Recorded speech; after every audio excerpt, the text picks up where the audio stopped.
বন্ধুরা, এসএসসি জিডির জন্য আমি যে স্টাডি প্ল্যানটা করেছিলাম, কিন্তু একটা পারিবারিক সমস্যার কারণে আমি সেটা কন্টিনিউ করাতে পারিনি। তবে আমরা হার মানব না। আমাদের টার্গেট ছিল জিকেতে 40-এর মধ্যে 36টা নাম্বার আমাদের তুলতেই হবে। তাই আমরা আজ থেকে 10 দিনের মধ্যে 10টা স্পেশাল ক্লাস করব, যেখানে 200টা করে এমসিকিউ টাইপের কোশ্চেন আমরা দেখে নেব। মোটমাট 10 দিনে 2000টা এমসিকিউ টাইপের কোশ্চেন দেখে নেব। আর তোমাকে দেখার জন্য রিকোয়েস্ট করব, তুমি এই 200টা এমসিকিউ কোশ্চেন দেখে যাও। আমি 100% গ্যারান্টি দিয়ে বলছি, এখান থেকে তুমি নাই নাই করে 15-16টা প্রশ্ন, মানে 30-32 নাম্বার তুমি এইখান থেকেই পাবে। আর কিছু গুরুত্বপূর্ণ টপিক আমি করিয়ে দেবো। এই মোটামুটি এখনও 25টা দিন রয়েছে, তবে আমি 20 দিন মানছি, 5 দিন আমি ওদিকে বাদ দিলাম। এই 20 দিনের মধ্যে আমি আর কিছু গুরুত্বপূর্ণ টপিক করিয়ে দেবো। দেখো, আজ আমরা 200টা এমসিকিউ টাইপের কোশ্চেন দেখে নেবো, যেগুলো খুবই গুরুত্বপূর্ণ। এর মধ্যে মানে প্র্যাকটিস সেট টাইপের কিছু কোশ্চেন থাকবে, টপিক অনুযায়ী কিছু কোশ্চেন থাকবে। সবগুলোই আমরা একটু বুঝে নেওয়ার চেষ্টা করব। তাই ভিডিওটা মনোযোগ সহকারে তুমি দেখো, এই 10টা স্পেশাল ক্লাস করে যাও। আমি গ্যারান্টি দিয়ে বলবো, এখান থেকে তুমি 15-16টা প্রশ্ন কমন পাবেই পাবে। আচ্ছা দেখো, প্রথম প্রশ্ন বলছে, নিম্নলিখিত কে পদার্থবিজ্ঞানে প্রথম নোবেল পুরস্কার লাভ করেন? তাহলে এখানে সঠিক উত্তর কী হবে? মনে রাখবে অপশন 2, যে উইলহেম কনরাড রন্টজেন, যিনি পদার্থবিজ্ঞানে প্রথম নোবেল পুরস্কার লাভ করেন 1901 সালে। কত সালে? 1901 সালে। কি জন্য? এক্স রশ্মি আবিষ্কারের জন্য এই উইলহেম কনরাড রন্টজেনকে পদার্থবিজ্ঞানে প্রথম নোবেল পুরস্কার দেওয়া হয়। আর এই যে এক্স রশ্মি আবিষ্কার করেছেন রন্টজেন, এটাকে স্মরণীয় করে রাখার জন্য প্রতি বছর 8ই নভেম্বর, এটা মনে রাখবে, প্রতি বছর 8ই নভেম্বর বিশ্ব রেডিওগ্রাফি দিবস পালিত হয়। কি বললাম? প্রতি বছর 8ই নভেম্বর বিশ্ব রেডিওগ্রাফি দিবস পালিত হয়। কি জন্য? এই যে এক্স রশ্মি আবিষ্কারের জন্য, রন্টজেন যে এক্স রশ্মি আবিষ্কার করেছিল সেই জন্য। ঠিক আছে, দেখো বলছে, নিচের কোন রাজ্যে ভারহুত স্তূপটি অবস্থিত? তাহলে এই যে ভারহুত স্তূপটি না, মনে রাখবে এটা মধ্যপ্রদেশ রাজ্যে অবস্থিত। কি বললাম? ভারহুত স্তূপটি মধ্যপ্রদেশ রাজ্যে অবস্থিত। আর এই ভারহুত স্তূপটি নির্মাণ করেছিল মৌর্য সম্রাট অশোক। আর এর ধ্বংসাবশেষটা খুঁজে পায় আলেকজান্ডার কানিংহাম। ঠিক আছে, দেখো বলছে, কেরোসিন তেলে সোডিয়াম ডুবিয়ে রাখা হয় কেন? কারণ কি বলতো? কারণ হচ্ছে সোডিয়াম না একটি অত্যন্ত প্রতিক্রিয়াশীল ধাতু, সেই জন্য সোডিয়ামকে কেরোসিন তেলে ডুবিয়ে রাখা হয়। দেখো, এবার সোডিয়ামের মতো আরও কিছু প্রতিক্রিয়াশীল ধাতু রয়েছে, যেগুলো একটু মনে রাখবে, যেমন পটাশিয়াম, সোডিয়াম, ক্যালসিয়াম, ম্যাগনেসিয়াম। ঠিক আছে, এগুলো হচ্ছে অত্যন্ত প্রতিক্রিয়াশীল ধাতু। আর যদি বলে যে কম প্রতিক্রিয়াশীল ধাতু কোনগুলো, যেমন গোল্ড, সিলভার, মার্কারি, কপার। ঠিক আছে, এইগুলো। তারপরে দেখো কি বলছে, জাত যতীন ঝিঝিয়ার নৃত্য হলো ড্যাশ রাজ্যের একটি জনপ্রিয় নৃত্য। এখানে মাথায় রাখবে, এই যে জাত যতীন ঝিঝিয়ার নৃত্য, এগুলো হচ্ছে বিহার, কি বললাম, বিহার রাজ্যের জনপ্রিয় নৃত্য। আচ্ছা তাহলে বলো, বিহারের বর্তমানে মুখ্যমন্ত্রীকে? বিহারের বর্তমান মুখ্যমন্ত্রী হচ্ছে নীতিশ কুমার। রাজ্যপালকে রাজেন্দ্র বিশ্বনাথ আলেরকার, তাই না? আর বিহার মানে কত সালে রাজ্যের মর্যাদা পায়? মনে রাখবে 1950 সালে 26শে জানুয়ারি বিহার রাজ্যের মর্যাদা পায়। ঠিক আছে, দেখো, ভারত সরকার আইন 1858 পর ভারত কার আধিপত্যের অধীনে এসেছিল? তাহলে এখানে তুমি মাথায় রাখবে 1 মিনিট, যে ভারত সরকার আইন 1858 পর ভারত তোমার রানী ভিক্টোরিয়ার অধীনে চলে আসে। কার? রানী ভিক্টোরিয়ার অধীনে। এবার এখানে দেখো, এই যে 1858 সময় ভারতের ভাইসরয় কে ছিল? মনে রাখবে, 1858 সময় ভারতের ভাইসরয় ছিল লর্ড ক্যানিং। আর তিনি প্রথম ভারতীয় ভাইসরয়। ঠিক আছে, তাহলে ভারতের প্রথম ভাইসরয় কে ছিল? লর্ড ক্যানিং। সময়কালটা 1858 সময়। ঠিক আছে, আর এই 1858 পরে ভারত হচ্ছে তোমার এই রানী ভিক্টোরিয়ার আধিপত্যের অধীনে এসেছিল। ঠিক আছে, এটা মনে রাখো। নাবার্ড কার সুপারিশে গঠিত হয়? এখানে বলো সঠিক উত্তর কী হবে? মনে রাখবে, নাবার্ড হচ্ছে বি শিবরামন কমিটির সুপারিশে গঠিত হয়েছিল। নাবার্ড মানে কি? National bank for agriculture and rural development, যেটি 12ই জুলাই 1982 সালে তোমার এই বি শিবরামন কমিটির সুপারিশে গঠিত হয়েছিল। আর এই নাবার্ডের সদর দপ্তর কোথায়? মুম্বাইতে। আর বর্তমানে এর চেয়ারম্যান কে বলতো? বর্তমানে চেয়ারম্যান হচ্ছে সাজি কেভি। ঠিক আছে, মনে রাখবে, বর্তমানে নাবার্ডের চেয়ারম্যান সাজি কেভি। দেখো, পরের প্রশ্ন বলছে কি, ভারতে কোন ধরনের মাটি সব থেকে বেশি পাওয়া যায়? তাহলে এটা তো সহজ প্রশ্ন, তুমি বলতে পারবে যে ভারতে হচ্ছে কি পলি মাটি। অপশন 4 আমাদের সঠিক উত্তর। ভারতে পলি মাটি সব থেকে বেশি পরিমাণে পাওয়া যায়। কোথায় পাওয়া যায়? মনে রাখবে উত্তরের সমভূমিতে, যা মূলত গাঙ্গেয় ব্রহ্মপুত্র নদী দ্বারা জমা হওয়া পলি যেটা হচ্ছে সব থেকে বেশি এখানে জমা হয় আর কি। এখানে মনে রাখবে যে মধ্য গাঙ্গেয় সমভূমিতে দুই ধরনের পলিমাটি রয়েছে।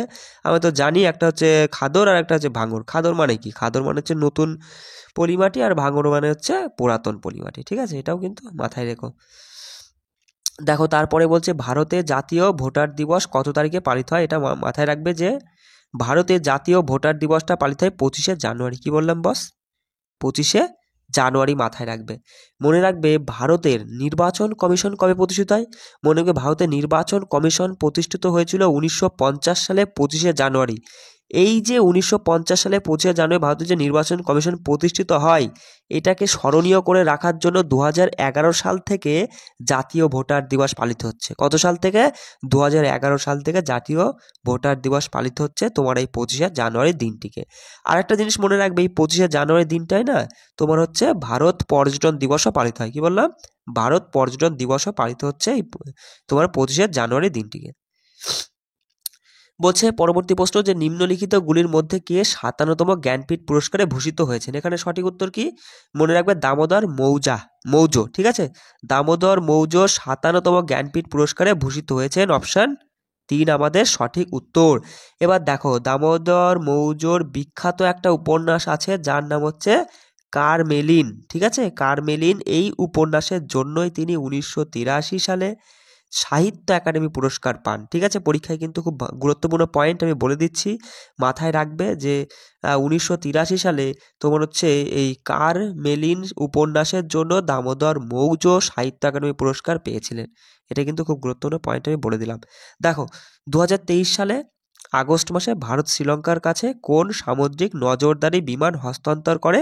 এটা মনে রাখবে 2023 সালে আগস্ট মাসে ভারত শ্রীলঙ্কার কাছে তোমার এই যে ডর্নিয়ার 2288, ঠিক আছে, এটা মাথায় রাখবে, ডর্নিয়ার 228 এই তোমার হচ্ছে এই সামুদ্রিক নজরদারি বিমানটা হস্তান্তর করে আর কি। বুঝতে পারছো? দেখো চলে আসি তারপরে। বলছে ভারতের মিসাইল ম্যান হিসাবে কাকে বলে? তো জানোই যে ভারতের মিসাইল ম্যান হিসাবে পরিচিত কে? এপিজে আব্দুল কালাম। অপশন 3 আমাদের সঠিক উত্তর। এবার মনে রাখবে এপিজে আব্দুল কালাম ভারতের কততম রাষ্ট্রপতি ছিল? দেখো মাথায় রাখবে যে এপিজে আব্দুল কালাম ভারতের 11তম রাষ্ট্রপতি ছিলেন। ঠিক আছে, সালটা মনে রাখবে 2002 থেকে 7 পর্যন্ত। ঠিক আছে, 2002 থেকে 7 পর্যন্ত ভারতের রাষ্ট্রপতি ছিলেন। তারপরে দেখো বলছে সেন্ট্রিফিউগেশন আলাদা করার একটি কৌশল কি? মনে রাখবে সেন্ট্রিফিউগেশন আলাদা করার একটি কৌশল হলো কলয়েড। অপশন 2 আমাদের সঠিক উত্তর। এবার দেখো এই যে সেন্ট্রিফিউগেশন এটা কি? এটা এমন একটি কৌশল যা ঘনত্বের পার্থক্যের উপর ভিত্তি করে। কি বললাম? এই সেন্ট্রিফিউগেশন এমন একটা কৌশল যা ঘনত্বের পার্থক্যের উপর ভিত্তি করে একটি মিশ্রণের উপাদানগুলিকে আলাদা করে দেয়। ঠিক আছে, সেটাই হচ্ছে সেন্ট্রিফিউগেশন। আচ্ছা, পরের প্রশ্ন কি বলছে দেখো। বলছে কিংডম অ্যানিমেলিয়ার কোন ফিলামটি একটি অঙ্গ প্রণালী স্তরের সংগঠন প্রদর্শন করে এবং একটি আস্তরণ যা নরম মাংসের ভর রয়েছে যা নরম শরীরকে আবৃত করে এবং অভ্যন্তরীণ অঙ্গগুলিকে ঘিরে রাখে, সেটা হচ্ছে ফাইলাম মোলুস্কা। কি বললাম? ফাইলাম মোলুস্কা। এটা কি? এটা হচ্ছে দেখো না, যেমন শামুক, তোমার হচ্ছে ঝিনুক, তারপর হচ্ছে অক্টোপাসের কি একটা শক্ত খোলস থাকে এবং ভেতরে নরম মাংসটাকে যে কি করে আবৃত করে রাখে, সেটা হচ্ছে ফাইলাম মোলুস্কা। ঠিক আছে, মাথায় রাখবো। অপশন 2 আমাদের সঠিক উত্তর। দেখো বলছে যে খেলোয়াড়রা হ্যান্ড বলে ড্রিবলিং রোধ করে তাদের পাস করতে হবে বা শট করতে হবে কত সময়ের মধ্যে বা কতক্ষণের মধ্যে? সঠিক উত্তর এখানে মাথায় রাখবে যে 3 সেকেন্ডের মধ্যে। কি বললাম? অপশন 4 আমাদের সঠিক উত্তর, যে 3 সেকেন্ডের মধ্যে তোমাকে কি করতে হবে? সেই খেলোয়াড়কে তোমার হচ্ছে পাস করতে হবে বা শট করতে হবে। এখানে মনে রাখবে যে হ্যান্ডবল খেলায় প্রত্যেক দলে কতজন? এই হ্যান্ডবল খেলায় প্রত্যেক দলে 7 জন করে খেলোয়াড় থাকে। কতজন? 7 জন করে খেলোয়াড় থাকে, এটা গুরুত্বপূর্ণ। তারপরে দেখো ইলিয়াস খান লখনৌতে সঙ্গীত শিল্পীদের একটি পরিবারে জন্মগ্রহণ করেন। তিনি ড্যাশ খেলা মানে ড্যাশ বাদ্যযন্ত্রের সাথে যুক্ত। ইলিয়াস খান হচ্ছে সেতারের সাথে যুক্ত। অপশন 2 আমাদের সঠিক উত্তর, মাথায় রাখবে। পরের প্রশ্ন বলছে কোন দেশের সাথে ভারতের দীর্ঘতম সীমান্ত রয়েছে? তাহলে এখানে সঠিক উত্তর কি হবে? সঠিক উত্তর তুমি বলবে যে এখানে 1 মিনিট, দেখো অপশন 4 এখানে সঠিক উত্তর যে বাংলাদেশ। মনে রাখবে বাংলাদেশের সাথে ভারতের দীর্ঘতম সীমারেখা রয়েছে কতটা, মাথায় রাখবে যে 4096। কি বললাম? 4096 কিলোমিটার সীমানা ভাগ করে বাংলাদেশ আর ভারতের মধ্যে। এবার দেখো মোট 5টি রাজ্যের ভারতের 5টি রাজ্যের সঙ্গে বাংলাদেশের সীমান্ত রয়েছে। কি কি মাথায় রেখো? আসাম, ত্রিপুরা, মিজোরাম, মেঘালয় আর পশ্চিমবঙ্গ। তার মধ্যে পশ্চিমবঙ্গের সাথে সব থেকে বেশি হচ্ছে পশ্চিমবঙ্গের সাথে 2217 কিলোমিটার। এটা মাথায় রাখো। আর এই যে ভারত বাংলাদেশের যে সীমানা, এই সীমান্ত না, এটা হচ্ছে পৃথিবী মানে পৃথিবী বলতে বিশ্বের আর কি 5ম দীর্ঘতম স্থল সীমান্ত। ঠিক আছে, এটাও মাথায় রেখো। তারপরে প্রশ্ন দেখো, 2023 সালের আর্চারি বিশ্বকাপ ফাইনালে স্বর্ণপদকের লড়াইয়ে প্রথমেশ জাওকারের প্রতিপক্ষ কে ছিল? এখানে সঠিক উত্তর মাথায় রাখবে অপশন 2, ডেনমার্কের ম্যাথিয়াস ফুলারটন, যিনি প্রথমেশ হচ্ছে জাওকারের প্রতিপক্ষ ছিল। এই যে ডেনমার্কের ম্যাথিয়াস ফুলারটন, তিনি হচ্ছেন 2023 সালে আর্চারি বিশ্বকাপে ফাইনালে কি স্বর্ণপদক জিতেছেন। আর হচ্ছে প্রথমেশ জাওয়ারকার, যিনি ভারতীয় ব্যক্তি, যিনি হচ্ছে রৌপ্য পদক জিতেছেন। ঠিক আছে, এটা মাথায় রেখো। দেখো বলছে ম্যাগনাস কার্লসেন নিম্নোক্ত কোন খেলার সাথে যুক্ত? বলো। ম্যাগনাস কার্লসেন দাবা খেলার সাথে যুক্ত, অপশন 3 আমাদের সঠিক উত্তর। বলছে যেখানে ভারতীয় সংবিধানে জনসংখ্যা পরিকল্পনা এবং পরিবার পরিকল্পনা রাখা হয়েছে, সেটা হচ্ছে কোনটায় আর কি, কোনখানে? সেখানে হচ্ছে সমবর্তী তালিকা বা যুগ্ম তালিকায় বলতে পারো। এখানে কি রয়েছে? ভারতীয় সংবিধানের এই তালিকার মধ্যে জনসংখ্যা পরিকল্পনা এবং পরিবার পরিকল্পনা রাখা হয়েছে। ঠিক আছে, এবার এই যুগ্ম তালিকা কোথা থেকে নেওয়া বলো তো? যুগ্ম তালিকা এটা হচ্ছে অস্ট্রেলিয়া থেকে নেওয়া, এটা মাথায় রাখবে। অস্ট্রেলিয়া দেশ থেকে নেওয়া হয়েছিল। দেখো তারপরে প্রশ্ন বলছে ভারতীয় সংবিধানের কোন ধারাটি সরকারি চাকরির ক্ষেত্রে সুযোগের সমতার সাথে সম্পর্কিত? তাহলে এখানে সঠিক উত্তর হবে অপশন 3, যে ধারা 16 নং ধারাটা হচ্ছে সরকারি চাকরির ক্ষেত্রে সুযোগের সমতার সাথে সম্পর্কিত। এবার এখানে একটা জিনিস মনে রাখবে, 14 থেকে 18 ধারা, 14 থেকে 18 নং ধারা, এই যে 14 থেকে 18 নং ধারা হচ্ছে সাম্যের অধিকার বা সমতার অধিকারের সাথে সম্পর্কিত। এবার এর মধ্যে 16 নম্বরটাও কিন্তু এটাও সমতার অধিকার বা সাম্যের অধিকারের মধ্যে পড়ছে। ঠিক আছে, এবার এখানে দেখো তুমি মাথায় রাখবে যে 14 নং ধারায় কি বলা হয়েছে? 14 নংয়ে বলা হয়েছে আইনের চোখে সবাই সমান। 15তে বলা হয়েছে যে জাতি, ধর্ম, বর্ণ, লিঙ্গের ভিত্তিতে কোনো ভেদাভেদ চলবে না। 16তে বলা হয়েছে সরকারি চাকরির ক্ষেত্রে সমান সুযোগের কথা। 17তে অস্পর্শতা দূরীকরণের কথা বলা হয়েছে। আর 18তে বলা হয়েছে উপাধি রদের কথা। এটাও কিন্তু মাথায় রেখো। ঠিক আছে, দেখো পরে প্রশ্ন কি বলছে, যে অশ্বঘোষ একজন কবি যিনি বুদ্ধচরিত, বুদ্ধের জীবনী রচনা করেছেন। তাহলে আমরা এখান থেকে জানলাম কি বস, যে অশ্বঘোষ বুদ্ধচরিত রচনা করেছিলেন। এবার বলছে কোন শাসকের দরবারে থাকতেন তিনি? তাহলে তিনি কোন শাসকের দরবারে থাকতেন? কনিষ্ক। অপশন 3 আমাদের সঠিক উত্তর, যে অশ্বঘোষ কনিষ্কের দরবারে থাকতেন। আর এই যে বুদ্ধচরিত কার লেখা? অশ্বঘোষের লেখা, এটাও মাথায় রাখবে। দেখো পরের প্রশ্ন বলছে প্রধানমন্ত্রী নরেন্দ্র মোদী দ্বারা চালু করা গ্লোবাল বায়োফুয়েলস অ্যালায়েন্সের প্রাথমিক লক্ষ্য কী? তাহলে এখানে মনে রাখবে এই যে প্রধানমন্ত্রী চালু করেছে গ্লোবাল বা বায়োফুয়েলস অ্যালায়েন্সের প্রাথমিক লক্ষ্য হচ্ছে অপশন 3, যে জৈব জ্বালানি উৎপাদনের জন্য চাহিদা এবং প্রযুক্তির স্থানান্তর বৃদ্ধি করা। কি বললাম? জৈব জ্বালানি উৎপাদনের জন্য চাহিদা এবং প্রযুক্তির স্থানান্তর বৃদ্ধি করার জন্যই প্রধানমন্ত্রী নরেন্দ্র মোদী গ্লোবাল বায়োফুয়েলস অ্যালায়েন্স চালু করেছে। ঠিক আছে, চলো দেখো পরের প্রশ্ন বলছে সর্বোচ্চ শান্তিকালীন বীরত্ব পুরস্কার হলো ড্যাশ। মনে রাখবে সর্বোচ্চ শান্তিকালীন বীরত্ব পুরস্কার হলো এখানে অপশন 4 হবে, যে অশোক চক্র। কি হবে? অশোক চক্র হলো, মনে রাখবে অশোক চক্র যে সর্বোচ্চ শান্তিকালীন বীরত্ব পুরস্কার। এবার মনে রাখবে যে প্রথম 1900, আমি এখানে লিখে দিচ্ছি, দেখো যে 1952 সালে প্রথম, তোমার মনে রাখবে ফ্লাইট লেফটেন্যান্ট সুহাস বিশ্বাসকে এই অশোক চক্র পুরস্কার প্রদান করা হয়েছিল। কি বললাম?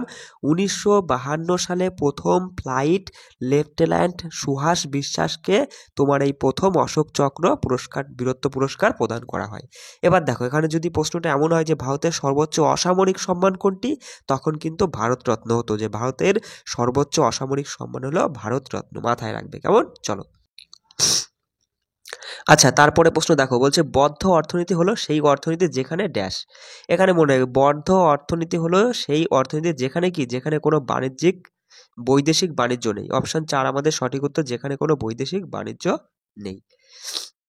আচ্ছা মন্দিরটি দ্বিতীয় নরসিংহ বর্মনের রাজত্বকালে নির্মিত হয়েছিল এবং তামিলনাড়ুর করমণ্ডল উপকূলে মামাল্লাপুরমে বেশ কয়েকটি হিন্দু স্মৃতিস্তম্ভের মধ্যে রয়েছে। এটা কোন মন্দির? এটা হচ্ছে শোর মন্দির। অপশন 3 আমাদের সঠিক উত্তর।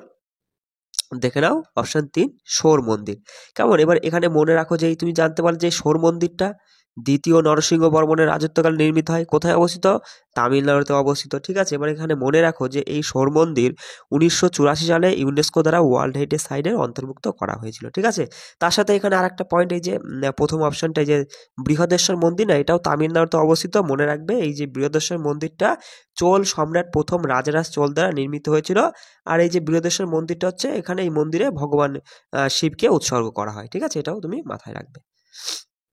দেখো পরে প্রশ্ন বলছে, নিচের কোন দেশ টোকিও প্যারা অলিম্পিক 2020 সর্বোচ্চ সংখ্যক স্বর্ণপদক জিতেছে? সঠিক উত্তর অপশন 3 হচ্ছে চীন। ঠিক আছে, মনে রাখবে চীন টোকিও প্যারা অলিম্পিক 2020-তে সর্বোচ্চ সংখ্যক স্বর্ণপদক জিতেছে। যদি ভারতের কথা বলি, যে ভারত হচ্ছে টোকিও প্যারা অলিম্পিক 2020-তে ভারত হচ্ছে পদকের তালিকায় কততম স্থানের অধিকারী ছিল? তাহলে মনে রাখবে 24তম। কি বললাম?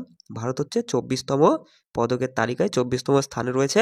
আর ভারত 2020-তে প্যারা অলিম্পিকে 19টা, মনে রাখবে এখানে 1 মিনিট বস, 19টি পদক জিতেছিল। তার মধ্যে হচ্ছে মাথায় রাখবে 5টি হচ্ছে গোল্ড।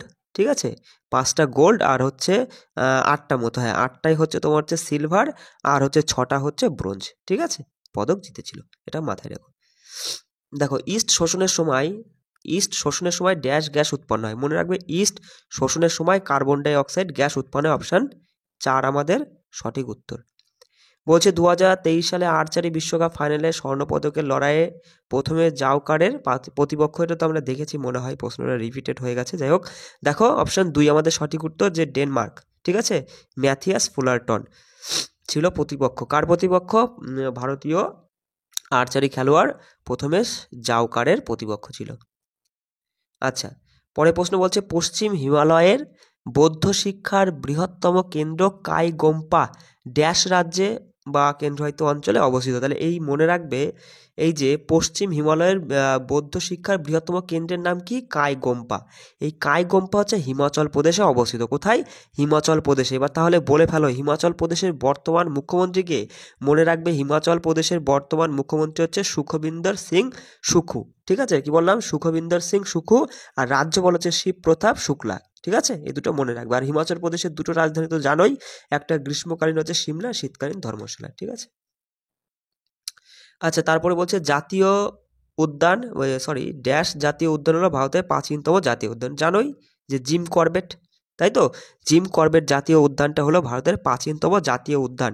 এবার এখানে মনে রাখবে জিম করবেট জাতীয় উদ্যানটা প্রতিষ্ঠিত হয় 1936-এ। 1936 সালে জিম করবেট জাতীয় উদ্যানটা প্রতিষ্ঠিত হয়েছিল। ঠিক আছে, এবার এখানে 1 মিনিট, যা ঠান্ডা পড়ছে বস, ঠান্ডার মধ্যে মানে কি বলবো, ঠান্ডাও লেগে গেছে আমার। হ্যাঁ, যাই হোক, কি বলছিলাম, যে জিম করবেট জাতীয় উদ্যানটা প্রতিষ্ঠিত হয় 1936 সালে। এটা হচ্ছে ভারতের প্রাচীনতম মানে প্রথম জাতীয় উদ্যান। আর মনে রাখবে এই জিম করবেট জাতীয় উদ্যানটা হেইলি জাতীয় উদ্যান নামেও পরিচিত। ঠিক আছে, আচ্ছা তারপরে বলছে, দেখো নিচের কোন ঐতিহ্যবাহী স্থানের স্থাপত্যের দ্রাবিড় শৈলী রয়েছে? বলছে নিচের কোন ঐতিহ্যবাহী স্থানের স্থাপত্যের দ্রাবিড় শৈলী রয়েছে? সঠিক উত্তর হাম্পি। অপশন 1। কি বললাম? হাম্পি স্থাপত্যের দ্রাবিড় শৈলী রয়েছে। তাহলে হাম্পি কি? হাম্পি হচ্ছে বিজয়নগর সাম্রাজ্যের রাজধানী। এটি কর্ণাটকের তুঙ্গভদ্রা নদীর তীরে অবস্থিত। আর 1986 সালে, মনে রাখবে কত? 1986 সালে এটি ইউনেস্কো দ্বারা ওয়ার্ল্ড হেরিটেজ সাইটের অন্তর্ভুক্ত করা হয়। ঠিক আছে, দেখো আচ্ছা বলছে 25°C ফারেনহাইট স্কেলে কত ডিগ্রির সমান? মনে রাখবে কি করে? এটা দেখো মনে রাখার বিষয় না, এটা একটা মানে আর কি সলভ করতে হবে। দেখো মনে রাখবে যে সেলসিয়াসের যে মানটা থাকবে তাকে 5 দিয়ে ভাগ করবে। এখানে 25 আছে, 5 দিয়ে ভাগ করবে, যা উত্তরটা যা বেরোবে, এখানে 5 বেরোলো উত্তর, এটাকে 9 দিয়ে গুণ করবা। 9 দিয়ে গুণ করা, সবসময় 9 দিয়ে গুণ করবা, 5 নং 45, আর তার সাথে সবসময় 32 যোগ করবা। 45-এর সাথে যদি 32 যোগ করো, তাহলে পরে দেখো 77 আসছে। অপশন 4 আমাদের সঠিক উত্তর হচ্ছে। ঠিক আছে, বুঝতে পারলে কি বললাম?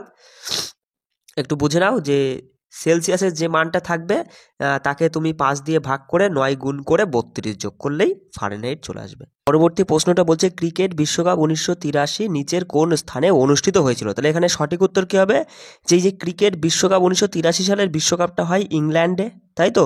আর তুমি তো জানোই যে কপিল দেবের আমলে ভারত সেইবারই প্রথম বিশ্বকাপ জয়লাভ করে। এবার মনে রাখবে যে 1983 সালের বিশ্বকাপে 8টি দল অংশগ্রহণ করেছিল। কয়টি দল? 8টি দল অংশগ্রহণ করেছিল। আর মনে রাখবে যে ফাইনাল ম্যাচটা খেলা হয় ভারত আর ওয়েস্ট ইন্ডিজের মধ্যে, যেটা হয়েছিল লন্ডনের লর্ডস ক্রিকেট স্টেডিয়ামে, ঠিক আছে? এটাও মাথায় রাখবে। দেখো পরে প্রশ্ন বলছে যে ওজন ঘনত্ব পরিমাপের জন্য ড্যাশ হলো সবথেকে সাধারণ একক। মনে রাখবে ওজন ঘনত্ব পরিমাপের জন্য ডাবসন ইউনিট, অপশান 4-এ দেখো রয়েছে যে ডাবসন ইউনিট, এই ডাবসন ইউনিটটাই হলো ওজন ঘনত্ব পরিমাপের জন্য সবচেয়ে সাধারণ একটি একক। তারপরে প্রশ্ন বলছে রাজা অশোকের কন্যার নাম কি ছিল যাকে তিনি একজন বৌদ্ধ ধর্ম প্রচারকের দায়িত্ব পালনের জন্য নিযুক্ত করেছিলেন? তাহলে তার নাম কি ছিল? সেটা হচ্ছে সংঘমিত্র, ঠিক আছে? মনে রাখবে সংঘমিত্রা, ঠিক আছে? সংঘমিত্রা নামে কন্যা, কার কন্যা? অশোকের কন্যার নাম সংঘমিত্রা, যাকে রাজা অশোক কী করেছিল, যে বৌদ্ধ ধর্ম প্রচারের দায়িত্ব দিয়েছিল, ঠিক আছে? এটা মাথায় রেখো।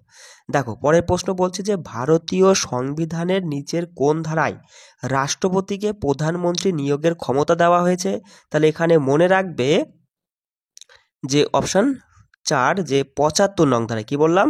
75 নং ধারায় ভারতে, মনে রাখবে 75 নং ধারা অনুযায়ী রাষ্ট্রপতিকে প্রধানমন্ত্রী নিয়োগের ক্ষমতা দেওয়া হয়েছে ভারতীয় সংবিধান অনুযায়ী। তারপর দেখো ভারতের দাক্ষিণাত্যে লাভা ট্র্যাক্টের কোন ধরনের মাটি প্রাথমিকভাবে পাওয়া যায়? তাহলে এখানে মনে রাখবে যে এই যে ভারতের দাক্ষিণাত্য লাভা ট্র্যাক্টে কালো মাটি, কি বললাম বস? কালো মাটি, অপশান 3-এ দেখো রয়েছে কালো মাটি। এই কালো মাটি মানে এই ধরনের মাটি আর কি কোথায় দেখা যায়? ভারতের দাক্ষিণাত্যে অঞ্চলে, ঠিক আছে? বলছে কারকিউমিন, কারকিউমিন একটি যৌগ যা বিভিন্ন জৈবিক কার্যকলাপ দেখায়, এটি নিম্নলিখিত কোনটি থেকে বের করা যেতে পারে? তাহলে এই যে কারকিউমিন না, এটা পাওয়া যায় হলুদ গাছ থেকে, কি বললাম? এই কারকিউমিনটা পাওয়া যায় হলুদ গাছ থেকে, অপশান 3 আমাদের সঠিক উত্তর। বলছে G20 টেক স্প্রিন্ট 2023-এ বিজয়ী কাদের ঘোষণা করা হয়েছে? চটপট রিভিশন দেখো বস, এইভাবে আমি তোমাকে তো বলছি প্রত্যেক দিন মানে 10 দিনের মধ্যে আমি 200টা করে 2000টা কোশ্চেন আমি করাবো, ঠিক আছে? সেই লেভেলের কোশ্চেন করাবো। এখান থেকে তুমি 15টা প্রশ্ন নিঃসন্দেহে কমন পাবে। শেষ মুহূর্তে তুমি এইটুকু অন্তত কাজ ঠিকঠাকভাবে করো, ঠিক আছে? এবার দেখো তাহলে G20 টেক স্প্রিন্ট 2023-এ বিজয়ী কাদের ঘোষণা করা হয়েছে?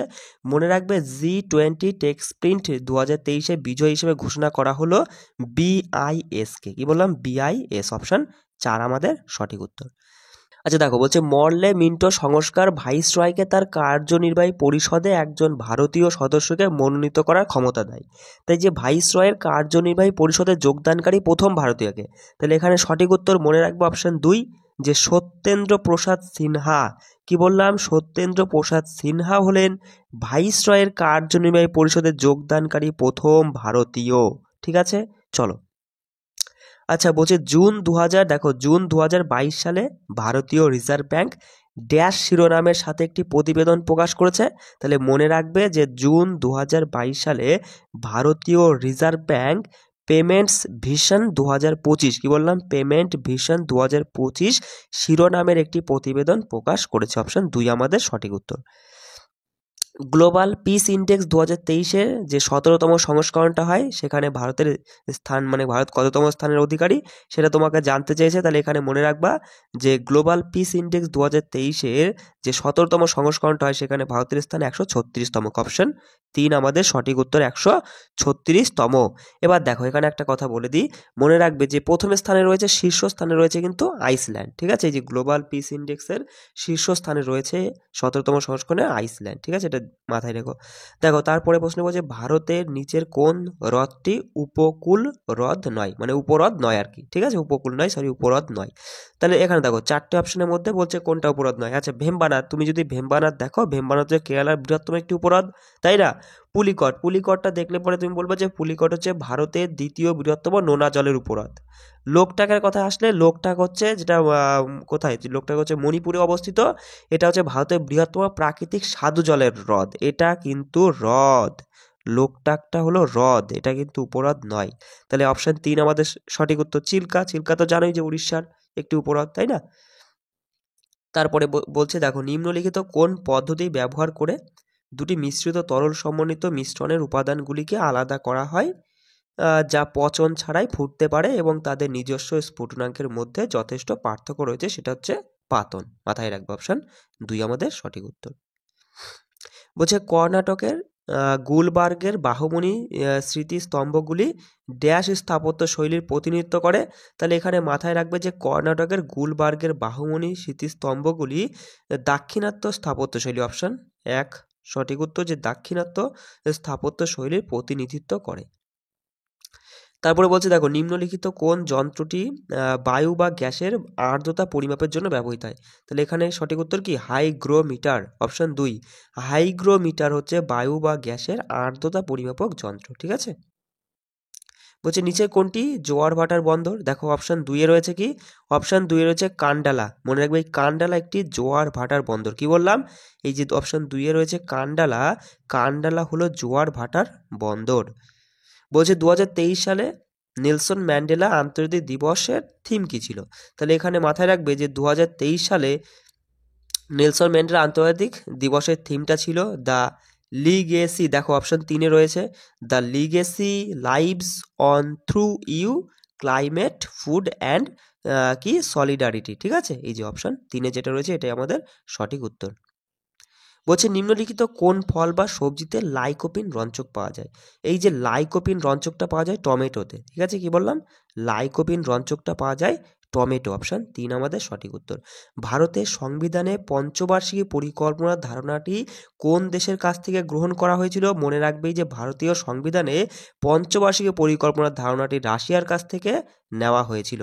বলছে টেবিলের উপর পৃষ্ঠতলের দৈর্ঘ্য কত? দেখো টেবিল টেনিসের যে টেবিলের ওপরের যে পৃষ্ঠতল তার দৈর্ঘ্য হচ্ছে 274 সেন্টিমিটার। অপশন দেখো অপশনে মনে হয় 3, হ্যাঁ 3 রয়েছে 274 সেন্টিমিটার, মনে রাখবে। বলছে ভারতীয় প্রজাতন্ত্রের কোন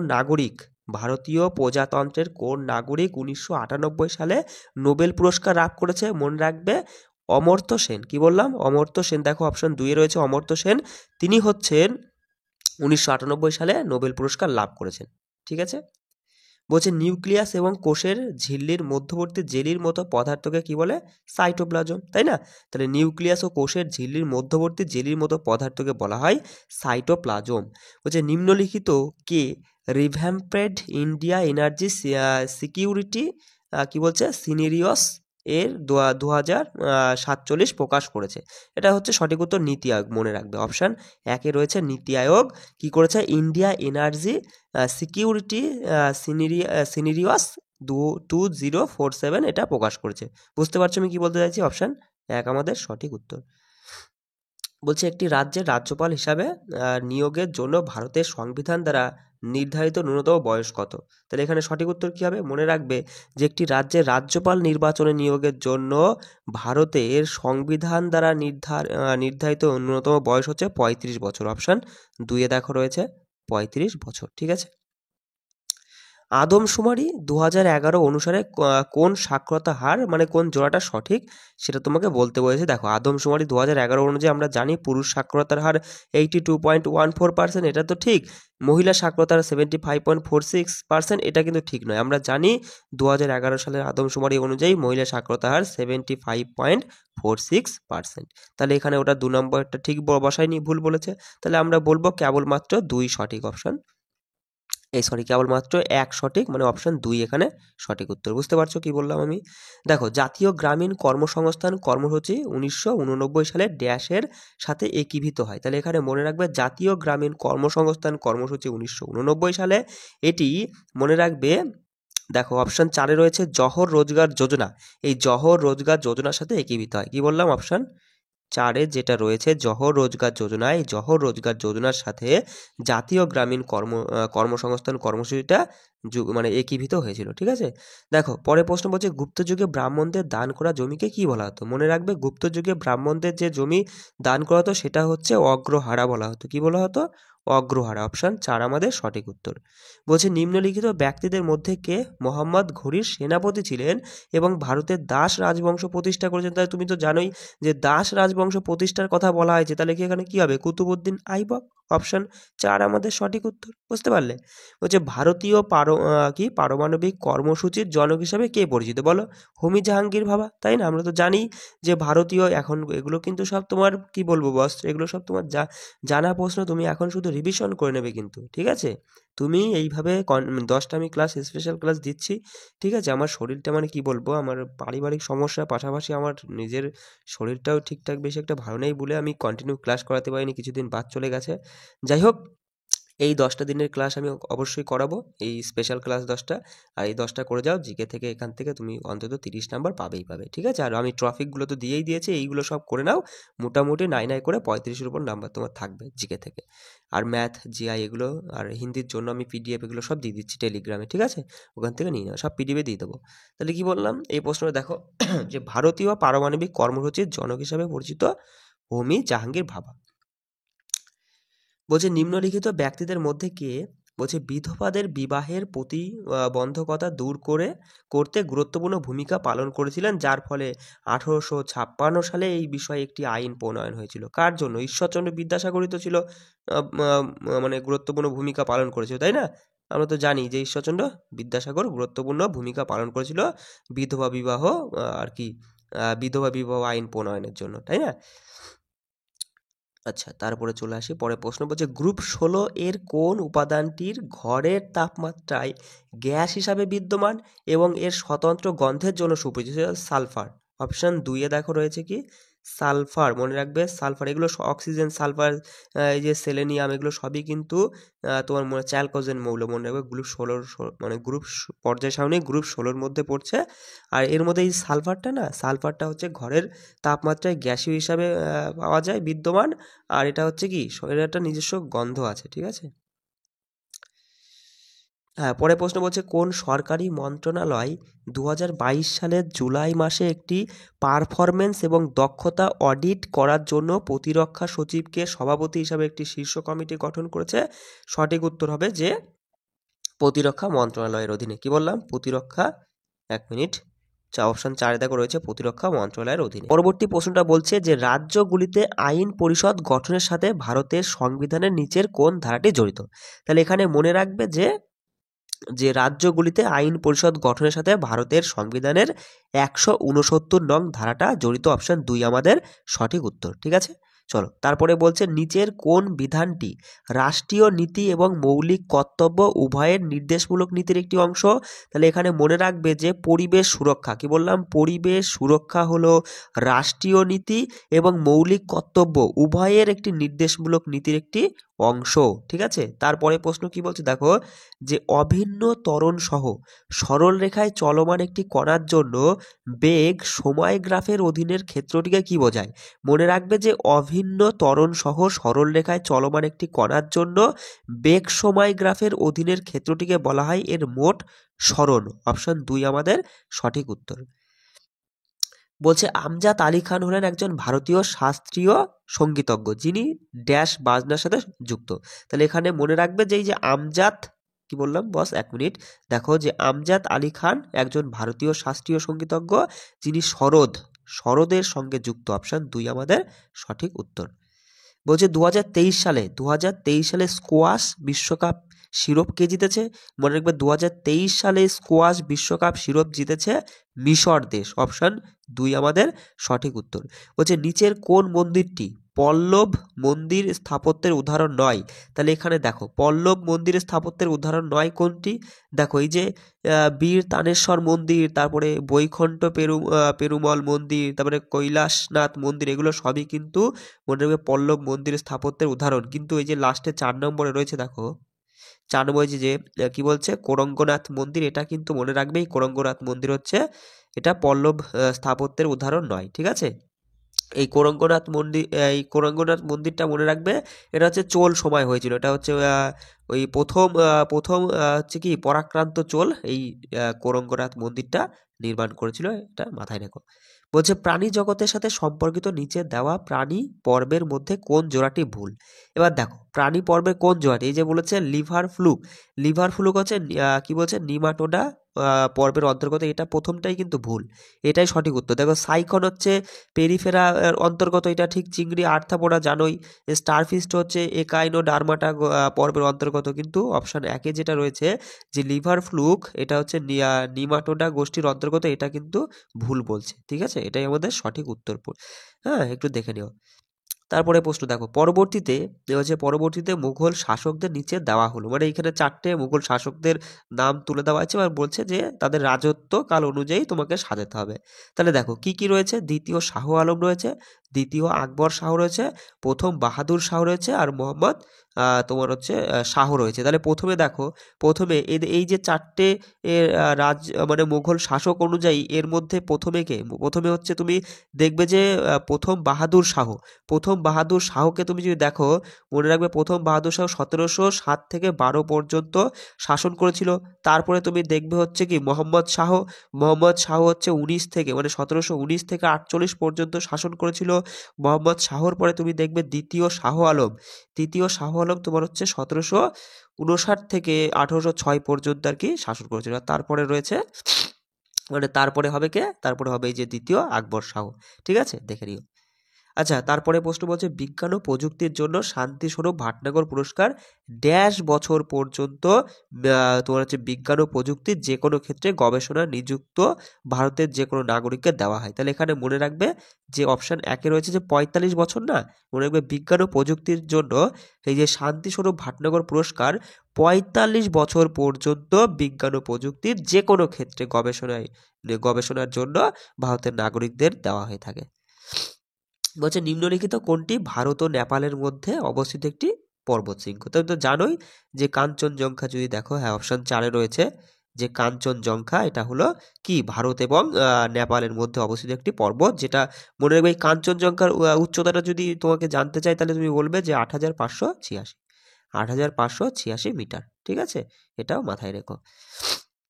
বলছে নিম্নলিখিত কোন বইটি আর্যভট্টের লেখা। এখানে তুমি দেখো এই যে এখানে যে 4টে বই রয়েছে, 4টে বইয়ের মধ্যে কোনটি আর্যভট্টের লেখা সেটা তোমাকে জানতে চাইছে। এখানে মনে রাখবে এই যে আর্যভটিয়াম, অপশন 2-এ তুমি দেখো রয়েছে আর্যভটিয়াম, এটা হচ্ছে আর্যভট্টের লেখা। আর এই যে ধাতুপথ, মনে রাখবে ধাতুপথ হচ্ছে ভীমসেনের লেখা। নাট্যশাস্ত্র কার লেখা, জানোই যে ভরতমুনির লেখা। আর এই যে রোমক সিদ্ধান্ত এটা হচ্ছে বরাহমিহিরের লেখা। ঠিক আছে, তাহলে আমরা এখানে দেখলাম যে আর্যভট্টের লেখা বই হচ্ছে আর্যভট্টিয়াম, অপশন 2 এখানে সঠিক উত্তর। বলছে ব্যাংক নোট এবং সিকিউরিটি পেপার তৈরি করা বলছে হোসাঙ্গবাদের কোম্পানির নাম কি। তাহলে মনে রাখবে যে ব্যাংক নোট এবং সিকিউরিটি পেপার তৈরি করা হোসাঙ্গবাদের কোম্পানির নাম হচ্ছে সিকিউরিটি পেপার মিল। কি বললাম, সিকিউরিটি পেপার মিল, অপশন 2 আমাদের সঠিক উত্তর। বলছে ভারতের পরীক্ষামূলক ভূতাপীয় শক্তি প্রকল্প কোথায় অবস্থিত। তাহলে মনে রাখবে ভারতের পরীক্ষামূলক ভূতাপীয় শক্তি প্রকল্পটা অবস্থিত এই যে পুগা উপত্যকায়। কোথায়, লাদাখের পুগা উপত্যকায় অবস্থিত। বলছে মূলত ভবিষ্যতের প্রাপ্তি এবং ব্যয়ের অনিশ্চয়তার কারণে অর্থের কিরূপ চাহিদা দেখা দেয়।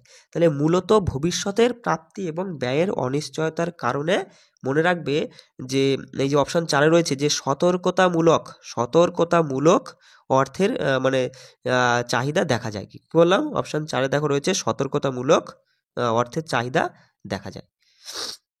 2020 সালে দেখো, তারপরে বলছে 2020 সালের মার্চ মাসে নিচের কোন প্রতিষ্ঠান করোনা লকডাউনের সময় শিক্ষার্থীদের সৃজনশীল প্রকল্পে নিযুক্ত করার জন্য প্রজেক্ট আইজ্যাক চালু করেছে। তাহলে এখানে সঠিক উত্তর আইআইটি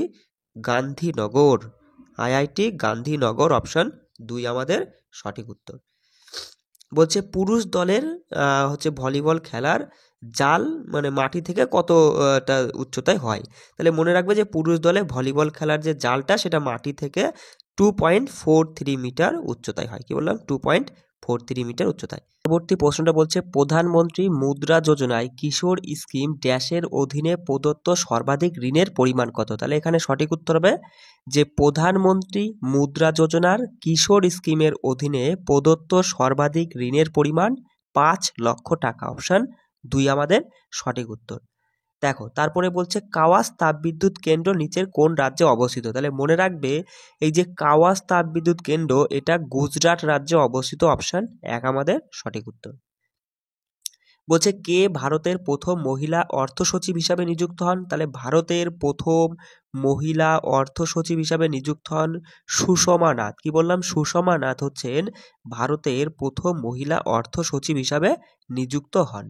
বলছে ভারতের অঞ্চল জুড়ে অবাধে চলাচলের অধিকার কোন ধারার প্রদত্ত রয়েছে? মনে রাখবে ভারতের মানে সারা অঞ্চল জুড়ে অবাধে চলাচল করার যে অধিকার সেটা রয়েছে ধারা 19 নং। 19 নং ধারায় সেটা বর্ণিত রয়েছে। অপশন 2 আমাদের সঠিক উত্তর। বলছে কে 2023 সালে পদার্থবিজ্ঞানে নোবেল পুরস্কারে ভূষিত হয়েছেন? দেখো এখানে 3টে অপশন রয়েছে কি পিয়েরে অ্যাগস্টিনি, ফ্র্যাঙ্ক ক্রাউস আর হচ্ছে অ্যান ল হুইলিয়ান। তাহলে এই যে 3জন ব্যক্তি মনে রাখবে এই 3জন ব্যক্তি যারা কি 2023 সালে পদার্থবিদ্যায় নোবেল পুরস্কার পেয়েছেন। তাহলে এখানে সঠিক উত্তর হবে যে অপশন 4 উপরের সবগুলোই। বুঝতে পারছো? দেখো তারপরে বলছে ভারতের মিল্কম্যান নামে কাকে ডাকা হয়? আচ্ছা তাহলে বলো যে ভারতের মিল্কম্যান বলা হয় কাকে? মনে রাখবে ভার্গিস কুরিয়েনকে। অপশন 3 দেখো রয়েছে কি যে ভার্গিস কুরিয়েনকে ভারতের মিল্কম্যান নামে ডাকা হয়ে থাকে। তারপরে বলছে একটি বস্তু তরলে ভাসতে থাকে যার আয়তনের অর্ধেকাংশ তরলে নিমজ্জিত থাকে। বস্তুর ওপর কাজ করা প্লবমান বল কিরূপ হবে? তাহলে এখানে মনে রাখবে যে একটি বস্তু তরলে ভাসতে থাকে যার আয়তনের অর্ধেকাংশ তরলে নিমজ্জিত থাকে, কিন্তু বস্তুর ওপরে কাজ করা যে প্লবমান বল সেই বলটা হচ্ছে তার ওজনের সমান হবে। অপশন 4 এখানে সঠিক উত্তর। ঠিক আছে। বলছে নিম্নলিখিত কোনটি ভারতের মেঘালয়ের বিখ্যাত ফসল কাটার উৎসব? মনে রাখবে এই যে ভারতের মেঘালয় রাজ্যের বিখ্যাত ফসল কাটার উৎসব হচ্ছে নংক্রেম। অপশন 4 দেখো রয়েছে নংক্রেম উৎসব। ঠিক আছে, মনে রাখবে এই নংক্রেম উৎসবটা হলো মেঘালয়ের একটি উৎসব যেটা ফসল কাটার উৎসব। বলছে 1965 সালে পদ্মশ্রী সম্মানপ্রাপ্ত মৃণালিনী সারাভাই একজন স্বীকৃতিপ্রাপ্ত ড্যাশ নৃত্যশিল্পী ছিলেন। তাহলে 1965 সালে পদ্মশ্রী সম্মানপ্রাপ্ত এই যে মৃণালিনী সারাভাই তিনি ভারতনাট্যম। অপশনে দেখো 4 নম্বরে রয়েছে ভারতনাট্যম নৃত্যশিল্পী ছিলেন মৃণালিনী সারাভাই। বুঝতে পারছো তো? তারপরে দেখো তারপরে বলছে ধোঁয়াধার জলপথ কোথায় অবস্থিত? কোথায় বলতে এখানে বলতে চাইছি যে ধোঁয়াধার জলপথটি কোন নদীর তীরে অবস্থিত? তাহলে সঠিক উত্তর হবে নর্মদা নদীর তীরে। অপশন 4 রয়েছে নর্মদা নদীর তীরে ধোঁয়াধার জলপথটি অবস্থিত। পণ্যদ্রব্যের আমদানি ও রপ্তানির উপর নির্ধারিত শুল্কটি কি নামে পরিচিত? মনে রাখবে যে পণ্যদ্রব্যের আমদানি ও রপ্তানির উপর নির্ধারিত শুল্কটি আমদানি শুল্ক নামে পরিচিত। অপশন 1 আমাদের সঠিক উত্তর। বলছে নিম্নলিখিত উপাদানগুলির মধ্যে কোনটি হাইগ্রোস্কোপিক বৈশিষ্ট্যের কারণে ময়শ্চারাইজিং ক্রিম এবং সাবানগুলিতে ব্যবহৃত হয়? মনে রাখবে সেটা হচ্ছে গ্লিসারল। কি বললাম বস? গ্লিসারল। এই যে গ্লিসারল না, এটা হচ্ছে কি হাইগ্রোস্কোপিক বৈশিষ্ট্যের কারণে তোমার হচ্ছে ময়শ্চারাইজিং ক্রিম এবং সাবানগুলিতে ব্যবহৃত হয়। বলছে নিচের কোনটি গৌণ দূষক? দেখো এই যে 4টে অপশন রয়েছে কার্বন মনোক্সাইড, ধোঁয়াশা, কার্বন ডাইঅক্সাইড আর ধোঁয়া গুঁড়ো।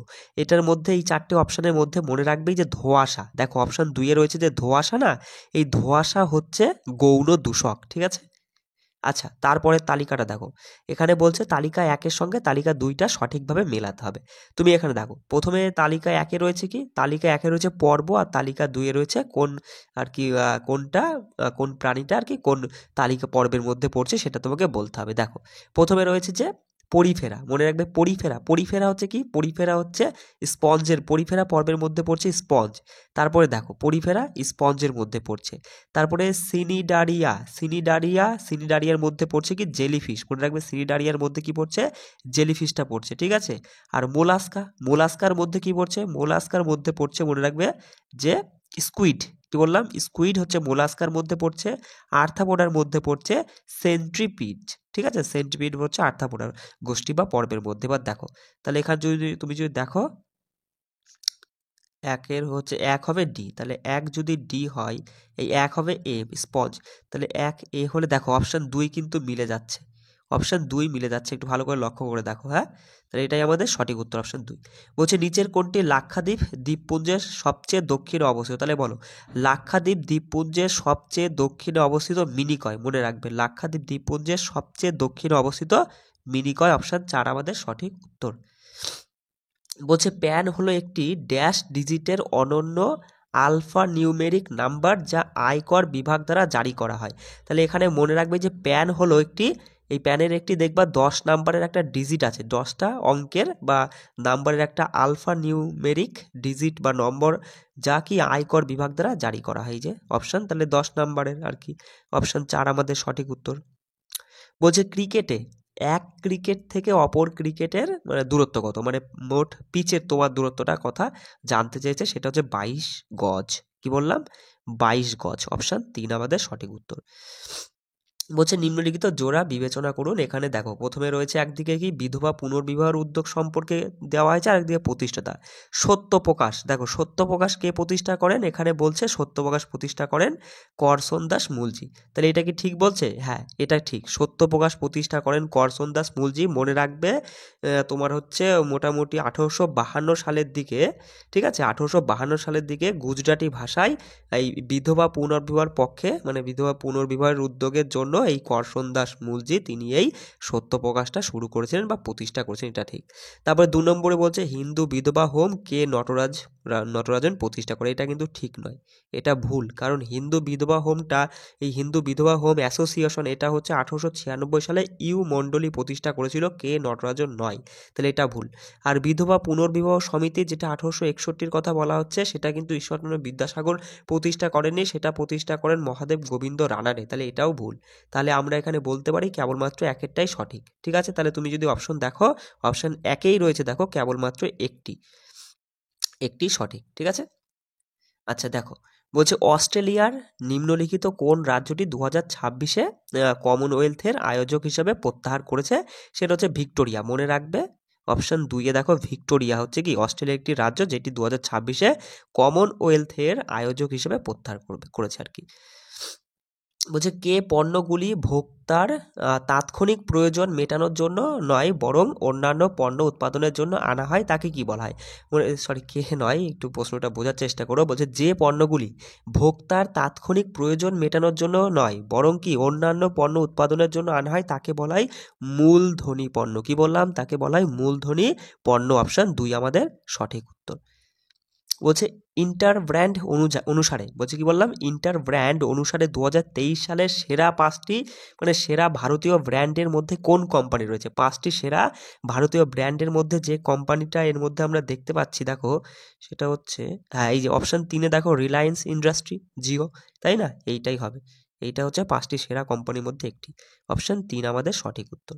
আচ্ছা পরবর্তী প্রশ্নটা বলছে নিচের কোন হরপ্পান শহরটি কচ্ছের রানের খাদির বেতের উপর অবস্থিত ছিল এবং 3টি ভাগে বিভক্ত ছিল, তাহলে এখানে সঠিক উত্তর কি হবে দেখো অপশন 4-এ রয়েছে ধোলাভিরা। মনে রাখবে যে ধোলাভিরা, এই যে ধোলাভিরা হরপ্পান শহরটি এটি কচ্ছের রানের খাদির বেতের উপর অবস্থিত ছিল এবং 3টি ভাগে বিভক্ত ছিল, তাহলে ওখানে অপশন 4 আমাদের সঠিক উত্তর। বলছে ভারতীয় চিকিৎসার জনক হিসাবে পরিচিত এবং আয়ুর্বেদের অন্যতম প্রধান আবেদনকারী চরক ড্যাশের রাজত্বকালে বসবাস করত, তাহলে এই যে চরক কার রাজত্বকালে বসবাস করত? কনিষ্কর রাজত্বকালে, অপশন 4 আমাদের সঠিক উত্তর। যে ভারতীয় চিকিৎসার জনক হিসেবে পরিচিত কে আয়ুর্বেদের জনক হিসেবে পরিচিত চরক, আর তিনি হচ্ছেন কনিষ্ক রাজত্বকালে বসবাস করতেন। এবার দেখো কনিষ্ক কোন রাজবংশের রাজা ছিল বলে দাও, একদম সহজ একটা কোশ্চেন, যে কনিষ্ক হচ্ছে কুষাণ রাজবংশের রাজা ছিলেন। দেখো বস আমরা এই ভিডিওর মাধ্যমে মানে এক একটা কি বলবো ইতিহাস ভূগোল সব টপিকগুলো কিন্তু যেগুলো টপিকগুলো থেকে মানে এক একটা বিষয় থেকে যে প্রশ্নগুলো গুরুত্বপূর্ণ সেগুলো কিন্তু আমরা তুলে ধরেছি। মোটামুটি মোদ্দা কথা আমি 10টা তোমার হচ্ছে স্পেশাল ক্লাস করাবো, 200টা করে প্রশ্নের এমসিকিউ টাইপের প্রশ্নের 10টা ক্লাস করাবো, এখান থেকে তুমি 15-16টা প্রশ্ন কমন পাবে, শুধু ভালো করে মনোযোগ দিয়ে কোশ্চেনগুলো মাথায় রাখার চেষ্টা করো। দেখো পরের প্রশ্ন বলছে নিম্নের কোন ভাষায় অমোঘ বর্ষ কবিরাজ মার্গ রচনা করেছিল, তাহলে এখানে সঠিক উত্তর কি হবে? যে কন্নড় ভাষায়। মনে রাখবে অপশন 3 রয়েছে যে কন্নড়। এই কন্নড় ভাষায় অমোঘ বর্ষ কবিরাজ মার্গ রচনা করেছিল। ঠিক আছে? তারপরে বলছে বৌদ্ধ স্থাপত্যে চৈত্য কি বোঝায়? মনে রাখবে বৌদ্ধ স্থাপত্যে এই যে চৈত্য মানে হচ্ছে প্রার্থনা ঘর। কি বললাম? চৈত্য মানে হচ্ছে প্রার্থনা ঘর। এটা বৌদ্ধ স্থাপত্যে বোঝানো হয়েছে। বলছে দেখো তারপরে গায়ত্রী মন্ত্র হলো একটি অত্যন্ত শ্রদ্ধেয় মন্ত্র। এটি নিম্নলিখিত কোনটি থেকে এসেছে? মনে রাখবে যে গায়ত্রী মন্ত্রটা এসেছে ঋগ্বেদ থেকে। কি বললাম? গায়ত্রী মন্ত্র যেটা অত্যন্ত শ্রদ্ধেয় মন্ত্র, এই মন্ত্রটা এসেছে ঋগ্বেদ থেকে। অপশন 2 আমাদের সঠিক উত্তর। বলছে জৈন ধর্মের প্রথম তীর্থঙ্কর কে ছিল? বলো। জৈন ধর্মের প্রথম তীর্থঙ্কর ছিল ঋষভদেব। কে? ঋষভদেব। অপশন 3 আমাদের সঠিক উত্তর। আর যে মহাবীর হলেন 24তম অর্থাৎ শেষ তীর্থঙ্কর। পার্শ্বনাথ হলেন 23তম তীর্থঙ্কর। এটাও মাথায় রেখো। দেখো বলছে গুপ্ত যুগে স্বর্ণ মুদ্রাকে নিম্নলিখিত বিকল্পগুলির মধ্যে কি নামে ডাকা হতো? এখানে অপশন 4 দেখো রয়েছে দিনারস বা দিনার। মনে রাখবে এই দিনারস বা দিনার নামে ডাকা হতো গুপ্ত যুগের স্বর্ণ মুদ্রাকে। ঠিক আছে? তাহলে এখানে অপশন 4 কিন্তু আমাদের সঠিক উত্তর। বলছে কার রাজত্বকালে চতুর্থ বৌদ্ধ পরিষদ অনুষ্ঠিত হয়েছিল? বলো কার রাজত্বকালে? সঠিক উত্তর কি হবে? যে কনিষ্ক। অপশন 3 রয়েছে দেখো কনিষ্কর রাজত্বকালে চতুর্থ বৌদ্ধ পরিষদ অনুষ্ঠিত হয়। এবার মনে রাখবে যে প্রথম বৌদ্ধ পরিষদটা হয়েছিল অজাতশত্রুর আমলে, দ্বিতীয় বৌদ্ধ পরিষদ হয় কালাশোকের আমলে, তৃতীয় বৌদ্ধ পরিষদ হয় অশোকের রাজত্বকালে, আর চতুর্থটা হয় কনিষ্ক, পঞ্চমটা হয় রাজা মিন্ডন, আর ষষ্ঠমটা হয় বার্মার প্রধানমন্ত্রী মি ইউনু। ঠিক আছে? মি ইউনুর রাজত্বকালে ষষ্ঠমটা হয়েছিল। এগুলো একটু মাথায় রাখো। দেখো মৌর্য সাম্রাজ্যের কোন শাসক সাঁচি স্তূপ নির্মাণ করেছিল? জানোই যে সম্রাট অশোক। মৌর্য সাম্রাজ্যের সম্রাট বা শাসককে অশোক, যিনি সাঁচি স্তূপ নির্মাণ করে। সাঁচি স্তূপ কোথায় অবস্থিত? মধ্যপ্রদেশ। তাই তো? এটাও মাথায় রেখো। বলছে নিচের কোন রাজবংশ নৌশক্তির জন্য বিখ্যাত ছিল? মনে রাখবে যে চোল রাজবংশ নৌশক্তির জন্য বিখ্যাত ছিল। তারপরে বলছে মারাঠা সাম্রাজ্যের প্রতিষ্ঠাতা কে ছিল? বলো মারাঠা সাম্রাজ্যের প্রতিষ্ঠাতা কে? ছত্রপতি শিবাজী। অপশন 1 আমাদের সঠিক উত্তর, যে ছত্রপতি শিবাজী ছিলেন মারাঠা সাম্রাজ্যের প্রতিষ্ঠাতা। বলছে ড্যাশ সাম্রাজ্য হরিহর এবং বুক্কা নামক দুই সঙ্গম রাজকুমারদের দ্বারা প্রতিষ্ঠা হয়েছিল? সেটা কোন রাজবংশ বা কোন সাম্রাজ্য? বিজয়নগর সাম্রাজ্য। অপশন 3 রয়েছে বিজয়নগর সাম্রাজ্য হরিহর এবং বুক্ক নামক দুই সঙ্গম রাজকুমারের দ্বারা প্রতিষ্ঠা হয়েছিল। বলেছে আলাউদ্দিন খলজির রাজত্বকালে গিয়াসউদ্দিন তুগলক ড্যাশের প্রশাসক ছিলেন? তাহলে এখানে মনে রাখবে আলাউদ্দিন খলজির রাজত্বকালে গিয়াসউদ্দিন তুগলক তিনি হচ্ছেন পাঞ্জাবের প্রশাসক ছিলেন। কোথায়? অপশন 4 দেখো রয়েছে যে পাঞ্জাবের প্রশাসক ছিলেন। বলছে কোণার্কের সূর্য মন্দির প্রথম নরসিংহদেব নির্মাণ করেছিলেন? তিনি কোন রাজবংশের অন্তর্ভুক্ত ছিলেন? মনে রাখবে এই কোণার্কের সূর্য মন্দিরটা। তাহলে তুমি এখানে জানতে পারলে যে কোণার্কের সূর্য মন্দির প্রথম নরসিংহদেবের দ্বারা নির্মিত হয়েছিল। আর এই প্রথম নরসিংহদেব তিনি পূর্ব গঙ্গা রাজবংশের অন্তর্ভুক্ত ছিলেন। কি বললাম? অপশন 2 দেখো রয়েছে পূর্ব গঙ্গা রাজবংশের অন্তর্ভুক্ত ছিলেন। বলছে ময়ূর সিংহাসন কোন মুঘল শাসকের আমলে তৈরি হয়? বলো শাহজাহান। দেখো অপশন 4 রয়েছে শাহজাহান। মনে রাখবে ময়ূর সিংহাসনটা মুঘল শাসক শাহজাহানের আমলে তৈরি হয়েছিল। অপশন 4 আমাদের সঠিক উত্তর। বলছে 1708 সালে গুরু গোবিন্দ সিংয়ের মৃত্যুর পর খালসারা ড্যাশের নেতৃত্বে মুঘল কর্তৃত্বের বিরুদ্ধে বিদ্রোহ করেছিল? কার নেতৃত্বে? মনে রাখবে যে 1708 সালে গুরু গোবিন্দ সিংয়ের মৃত্যুর পর খালসারা তোমার হচ্ছে গুরু বন্দ বাহাদুর, কি বললাম, গুরু বন্দ বাহাদুরের নেতৃত্বে মুঘল কর্তৃত্বের বিরুদ্ধে বিদ্রোহ করেছিল। কার নেতৃত্বে? বন্দ বাহাদুরের নেতৃত্বে।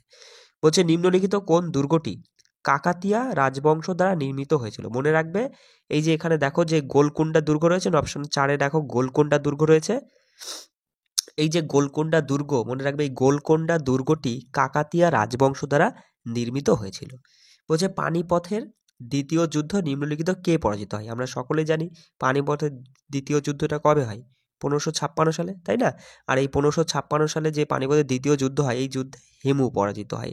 কে পরাজিত হয়? অপশন 3 দেখো রয়েছে হেমু পরাজিত হয়েছিল। বলছে বাণভট্ট সম্রাট ড্যাশের জীবনী লিখেছেন। বাণভট্ট কার জীবনী লিখেছেন? হর্ষবর্ধনের জীবনী লিখেছেন, যেটা হর্ষচরিত, তাই না? বাণভট্টের লেখা। তাহলে মনে রাখবে যে হর্ষবর্ধনের জীবনী লিখেছেন তোমার হচ্ছে বাণভট্ট। বলছে দেশীয় মুদ্রণ আইন কে প্রস্তাব করেন? তাহলে এখানে সঠিক উত্তর কি? যে দেশীয় মুদ্রণ আইন প্রস্তাব করেন লর্ড লিটন। অপশন 2 আমাদের সঠিক উত্তর। বলছে ব্রিটিশ ভারতের কোন অংশে খাজনা, বলছে কোনো অংশে খাজনা আদায়ের জন্য রায়তওয়ারি প্রথা চালু হয়েছিল। এখানে কোন অংশের কথা বলা হচ্ছে? মনে রাখবে যে দক্ষিণ ভারতের কথা বলা হচ্ছে। ব্রিটিশ ভারতের দক্ষিণ ভারত, মানে দক্ষিণ ভারতের এই অংশে কি খাজনা আদায়ের জন্য রায়তওয়ারি প্রথাটা চালু করা হয়েছিল। কোথায়? দক্ষিণ ভারতে রায়তওয়ারি প্রথাটা চালু হয়েছিল। বলছে খান আব্দুল গফ্ফর খান নিচের কি নামে পরিচিত? মানে খান আব্দুল গফ্ফর খান আর কি নামে পরিচিত? দেখো এখানে রয়েছে অপশন 2 এ যে সীমান্ত গান্ধী। কি বললাম? খান আব্দুল গফ্ফর খান সীমান্ত গান্ধী নামে পরিচিত।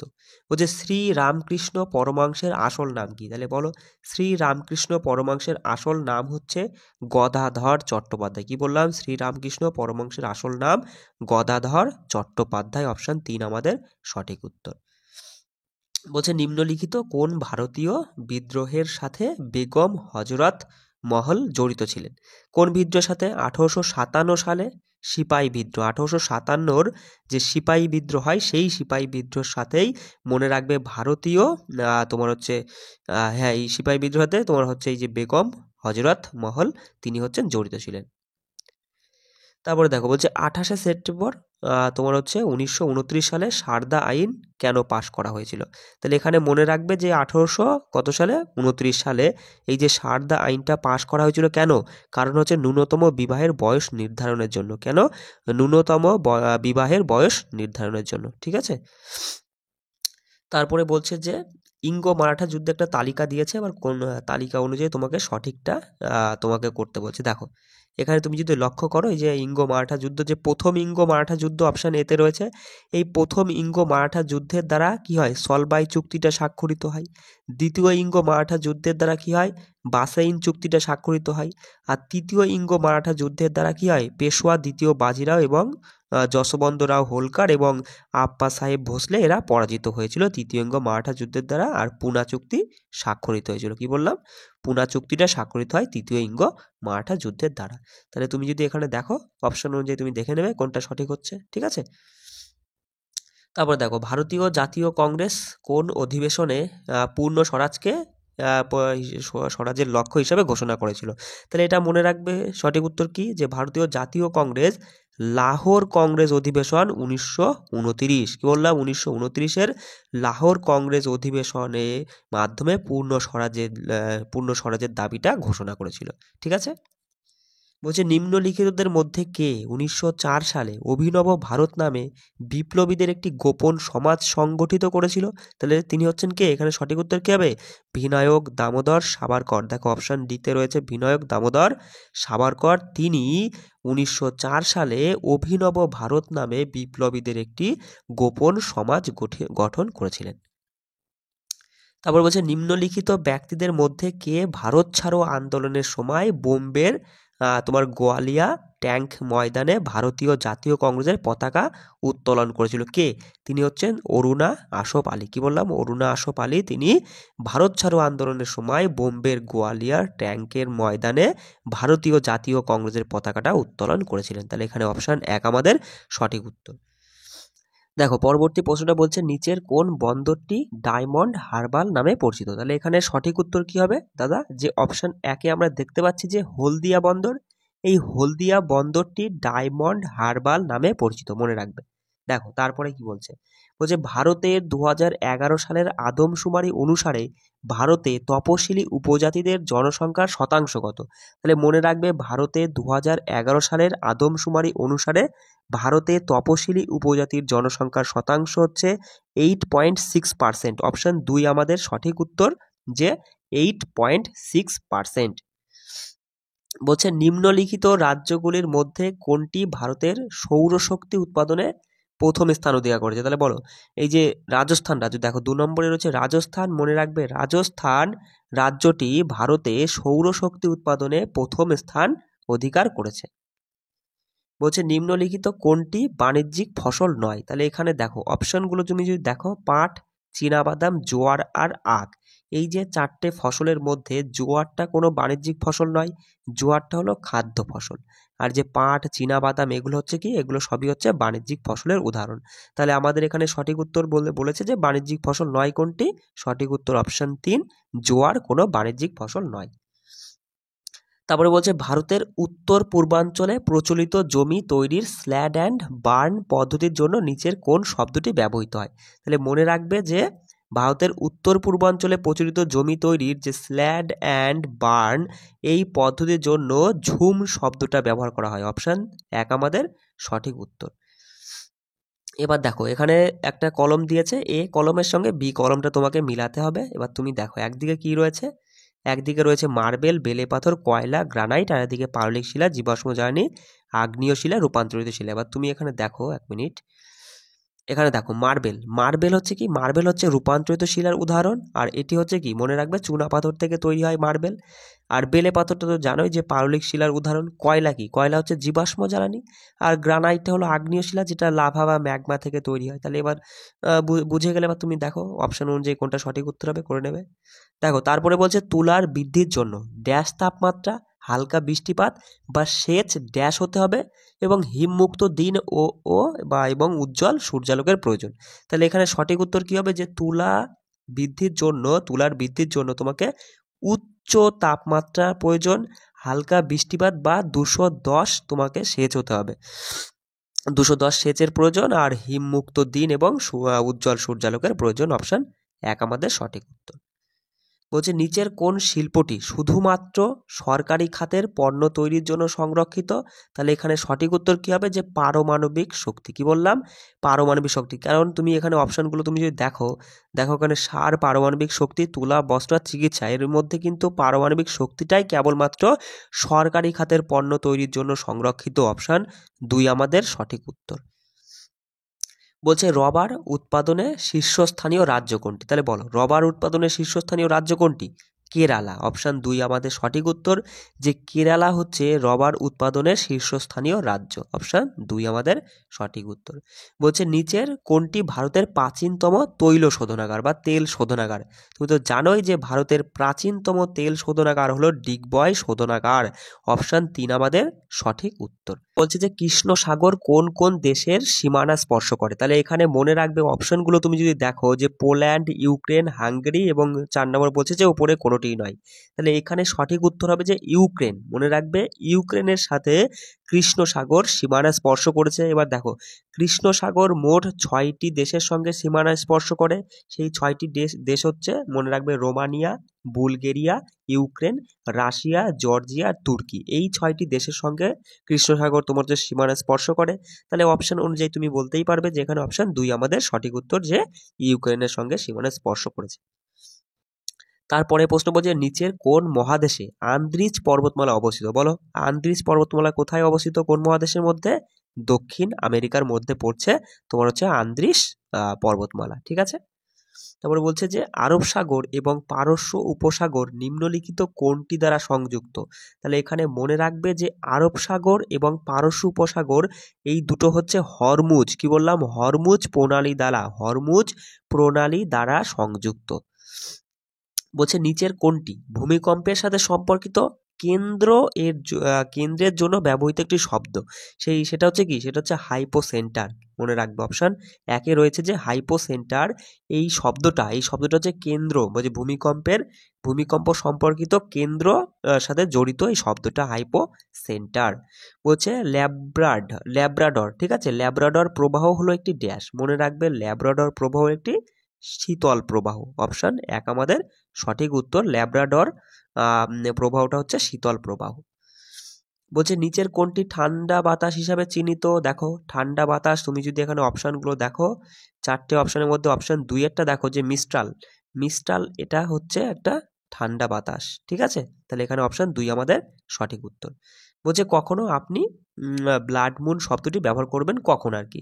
মনে রাখবে যে যখন গাঢ় লাল আভা সহ পূর্ণ চন্দ্রগ্রহণ হয় তখনই আমরা এই যে ব্লাড মুন শব্দটি ব্যবহার করব। তাহলে এখানে সঠিক উত্তর অপশান 4 হয়ে যাচ্ছে, যে যখন গাঢ় লাল আভা সহ পূর্ণ চন্দ্রগ্রহণ হয় তখন আমরা এই ব্লাড মুন শব্দটি ব্যবহার করব। নিচের কোনটি মেঘের প্রকার? দেখো তিনটে অপশন দিয়েছে। একটা হচ্ছে কিউমুলাস, এটা তো মেঘের প্রকার। স্ট্যাটাস, এটাও মেঘের প্রকার। গ্রানাইট, এটা কোনো মেঘের প্রকার না, এটা হচ্ছে কি গ্রানাইট, কি একটা শিলা, তাই না? গ্রানাইট হচ্ছে আগ্নেয় শিলার উদাহরণ। তাহলে আমাদের এখানে 1 আর 2 সঠিক। তাহলে আমরা যদি দেখি অপশন 4-এ রয়েছে যে শুধুমাত্র 1 এবং 2 এরটাই সঠিক, তাই না? চলো 1 মিনিট। হ্যাঁ, বলছে নিচের কোনটি বায়ুমণ্ডলীয় স্তরগুলোর মধ্যে সব থেকে ঠান্ডা? তাহলে বলো, বায়ুমণ্ডলীয় স্তরগুলোর মধ্যে সব থেকে ঠান্ডা স্তর হচ্ছে মেসোস্ফিয়ার। অপশন 1 আমাদের সঠিক উত্তর। বলছে নিম্নলিখিত গ্রহগুলির মধ্যে কোনটি পৃথিবীর যমজ গ্রহ নামে? জানোই তো যে শুক্র গ্রহ। অপশন 2 আমাদের সঠিক উত্তর। বুঝতে পারলে? এগুলো শুধু কিন্তু রিভিশন করে নেবে, এইগুলোই কিন্তু অনেকে ভুল করে আছে উটোপাটা করে। ঠিক আছে, চলো পরের প্রশ্নটা আমরা দেখব। উন্নত শিক্ষার জন্য একটি প্রতিষ্ঠান হিসাবে মহান পণ্ডিত রিনচেন জাংপো দ্বারা প্রতিষ্ঠিত তাবো মঠটি কোন রাজ্যে অবস্থিত? তাহলে এখানে সঠিক উত্তর কি হবে বস? দেখো, এই যে রিনচেন জাংপো দ্বারা প্রতিষ্ঠিত এই যে তাবো মঠ, এই তাবো মঠটা হিমাচল প্রদেশ রাজ্যে অবস্থিত। অপশন 2 আমাদের এখানে সঠিক উত্তর। কেমন? চলো পরের প্রশ্ন বলছে ড্যাশ আসামের একটি বিখ্যাত নৃত্যরূপ যা উত্তর পূর্ব ভারতে অবস্থিত, যার অর্থ হলো নৃত্যের দেহ। তাহলে এখানে সঠিক উত্তর কি? সঠিক উত্তর মনে রাখবে যে সাত্তারিয়া। দেখো অপশন 3-এ রয়েছে কি সাত্তারিয়া। এই সাত্তারিয়া হলো, মনে রাখবে সাত্তারিয়া হলো আসামের একটি বিখ্যাত নৃত্যরূপ যা তোমার উত্তর পূর্ব ভারতে অবস্থিত, যার অর্থ হলো নৃত্যের দেহ। ঠিক আছে, আসামের কথা বলা হচ্ছে মানে তুমি বুঝে যাবে যে সাত্তারিয়ার কথা বলা হচ্ছে। বুঝতে পেরেছো আমি কি বললাম? দেখো তারপরে বলছে টোডরমল দ্বারা জাপ্তি ব্যবস্থা চালু করা হয়েছিল, তিনি কোন মুঘল সম্রাটের অর্থমন্ত্রী ছিলেন? তাহলে এখানে তুমি জানতে পারছো যে টোডরমল দ্বারা কি জাপ্তি ব্যবস্থা চালু করা হয়েছিল। আর তোমার হচ্ছে কোন মুঘল সম্রাটের অর্থমন্ত্রী ছিলেন টোডরমল? সম্রাট আকবর। অপশন 1 আমাদের সঠিক উত্তর, যে সম্রাট আকবরের অর্থমন্ত্রী ছিল টোডরমল, আর তার মাধ্যমে এই জাপ্তি ব্যবস্থাটা চালু করা হয়েছিল। ঠিক আছে, চলো বলছে কত সালে বিখ্যাত সেতার বাদক তোমার হচ্ছে পণ্ডিত রবিশঙ্কর ভারতরত্ন পেয়েছিলেন? তাহলে এখানে সঠিক উত্তর কি হবে? মনে রাখবে যে 1999 সালে। অপশন 2 আমাদের সঠিক উত্তর, যে 1999 সালে তোমার হচ্ছে সেতার বাদক পণ্ডিত রবিশঙ্কর তিনি ভারতরত্ন পেয়েছিলেন। তাহলে পণ্ডিত রবিশঙ্কর কোন বাদ্যযন্ত্রের সাথে যুক্ত? সেতারের সঙ্গে যুক্ত। আর কত সালে তিনি ভারতরত্ন পান? 1999 সালে এই সেতার বাদ্যযন্ত্রের জন্য তিনি আর কি তোমার হচ্ছে ভারতরত্ন পুরস্কারটা পেয়েছিলেন। ঠিক আছে, চলো তারপর বলছে দেখো শ্রী শৈলম জলবিদ্যুৎ কেন্দ্র কোন নদীর উপর নির্মিত? তাহলে এখানে মনে রাখবে যে এই যে শ্রী শৈলম জলবিদ্যুৎ কেন্দ্রটি, এটা হচ্ছে কৃষ্ণা নদী। কি বললাম? অপশন 3-এ রয়েছে দেখো যে কৃষ্ণা নদী। মনে রাখবে শ্রী শৈলম জলবিদ্যুৎ কেন্দ্রটা কৃষ্ণা নদীর উপর নির্মিত। বলছে নিম্নলিখিত কোনটি জাতীয় আয়ের গণনার অন্তর্ভুক্ত নয়? এখানে দেখো, এখানে তুমি 4টে অপশনগুলো যদি দেখো তাহলে এখানে তুমি বলতে পারবে যে প্রভিডেন্ট ফান্ডে নিয়োগকর্তাদের অবদান, এটা তো অবশ্যই জাতীয় আয়ের মধ্যে পড়ছে। বেকার ভাতা, বেকার ভাতাটা কোনো জাতীয় আয়ের গণনার মধ্যে পড়ে না। অপশন 2 আমাদের এখানে সঠিক উত্তর। বুঝতে পারছো? দেখো বলছে আইসিসি পুরুষ ওডিআই বিশ্বকাপ 2023-এ গ্লোবাল অ্যাম্বাসেডর হিসাবে কাকে মনোনয়ন করা হয়েছে? তাহলে এখানে মনে রাখবে যে আইসিসি পুরুষ ওডিআই বিশ্বকাপ 2023-এ গ্লোবাল অ্যাম্বাসেডর হিসেবে মনোনয়ন করা হয়েছে সচিন টেন্ডুলকর। কাকে বস?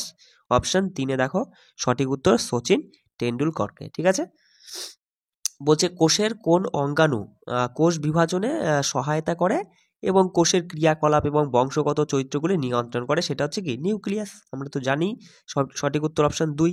মনে রাখবে যে নিউক্লিয়াস কি, নিউক্লিয়াস হচ্ছে তোমার কোষ বিভাজনে সহায়তা করে এবং কোষের ক্রিয়াকলাপ এবং বংশগত চরিত্রগুলি নিয়ন্ত্রণ করতে সাহায্য করে।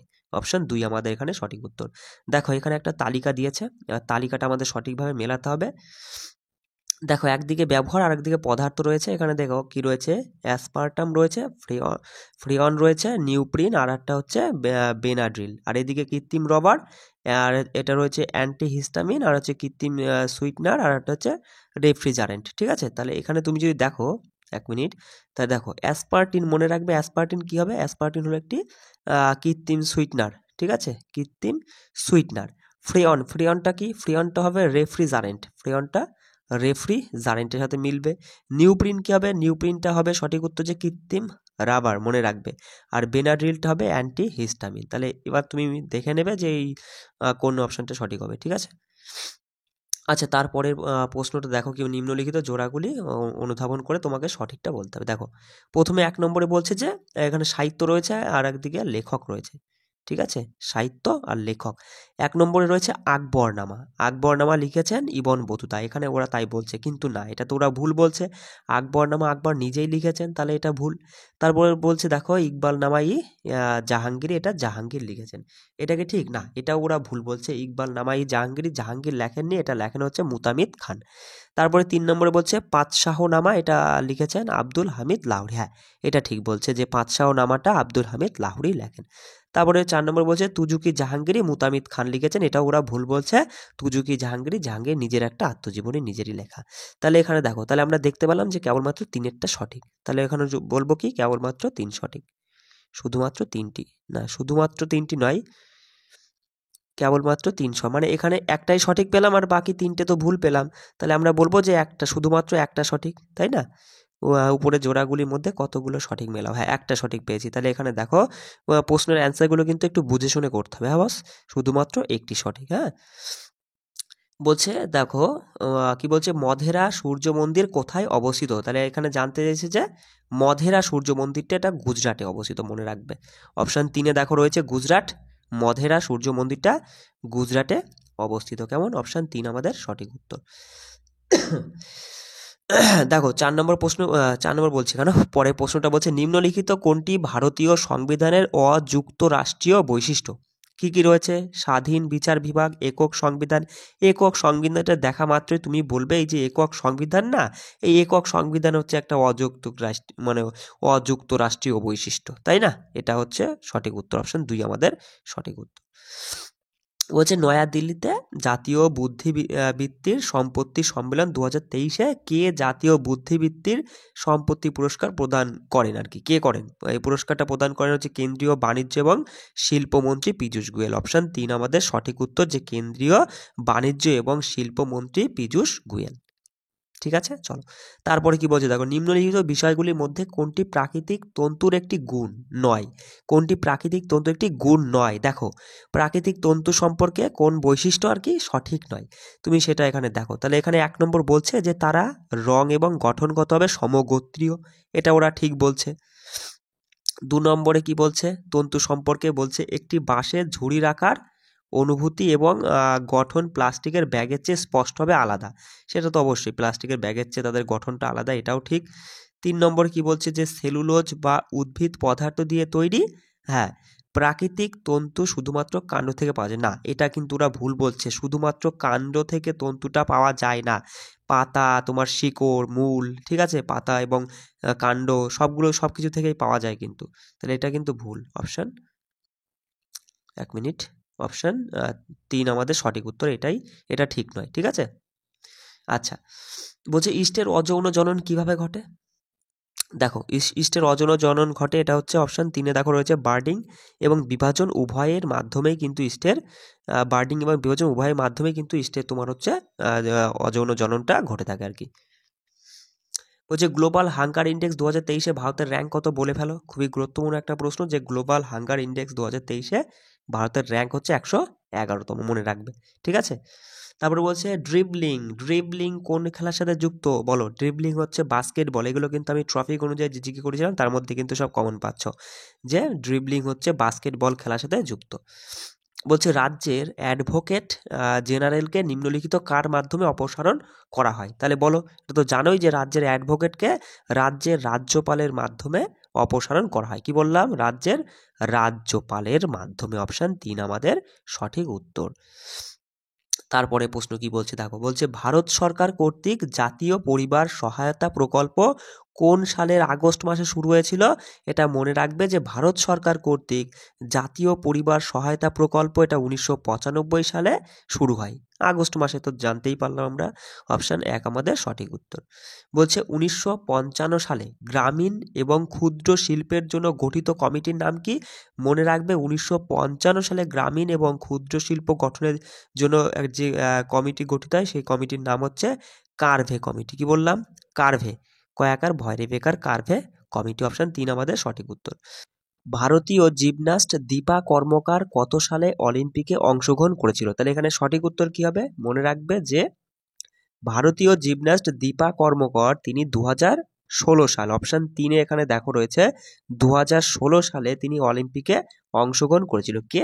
দীপা কর্মকার, একজন জিমন্যাস্ট, ঠিক আছে, ভারতীয় জিমন্যাস্ট। দেখো তারপরে বলছে ভারতের কোন কেন্দ্রীয় মন্ত্রী 2022 সালে পরিবহন ফর অল চ্যালেঞ্জ স্টেজ 2 চালু করেছিল?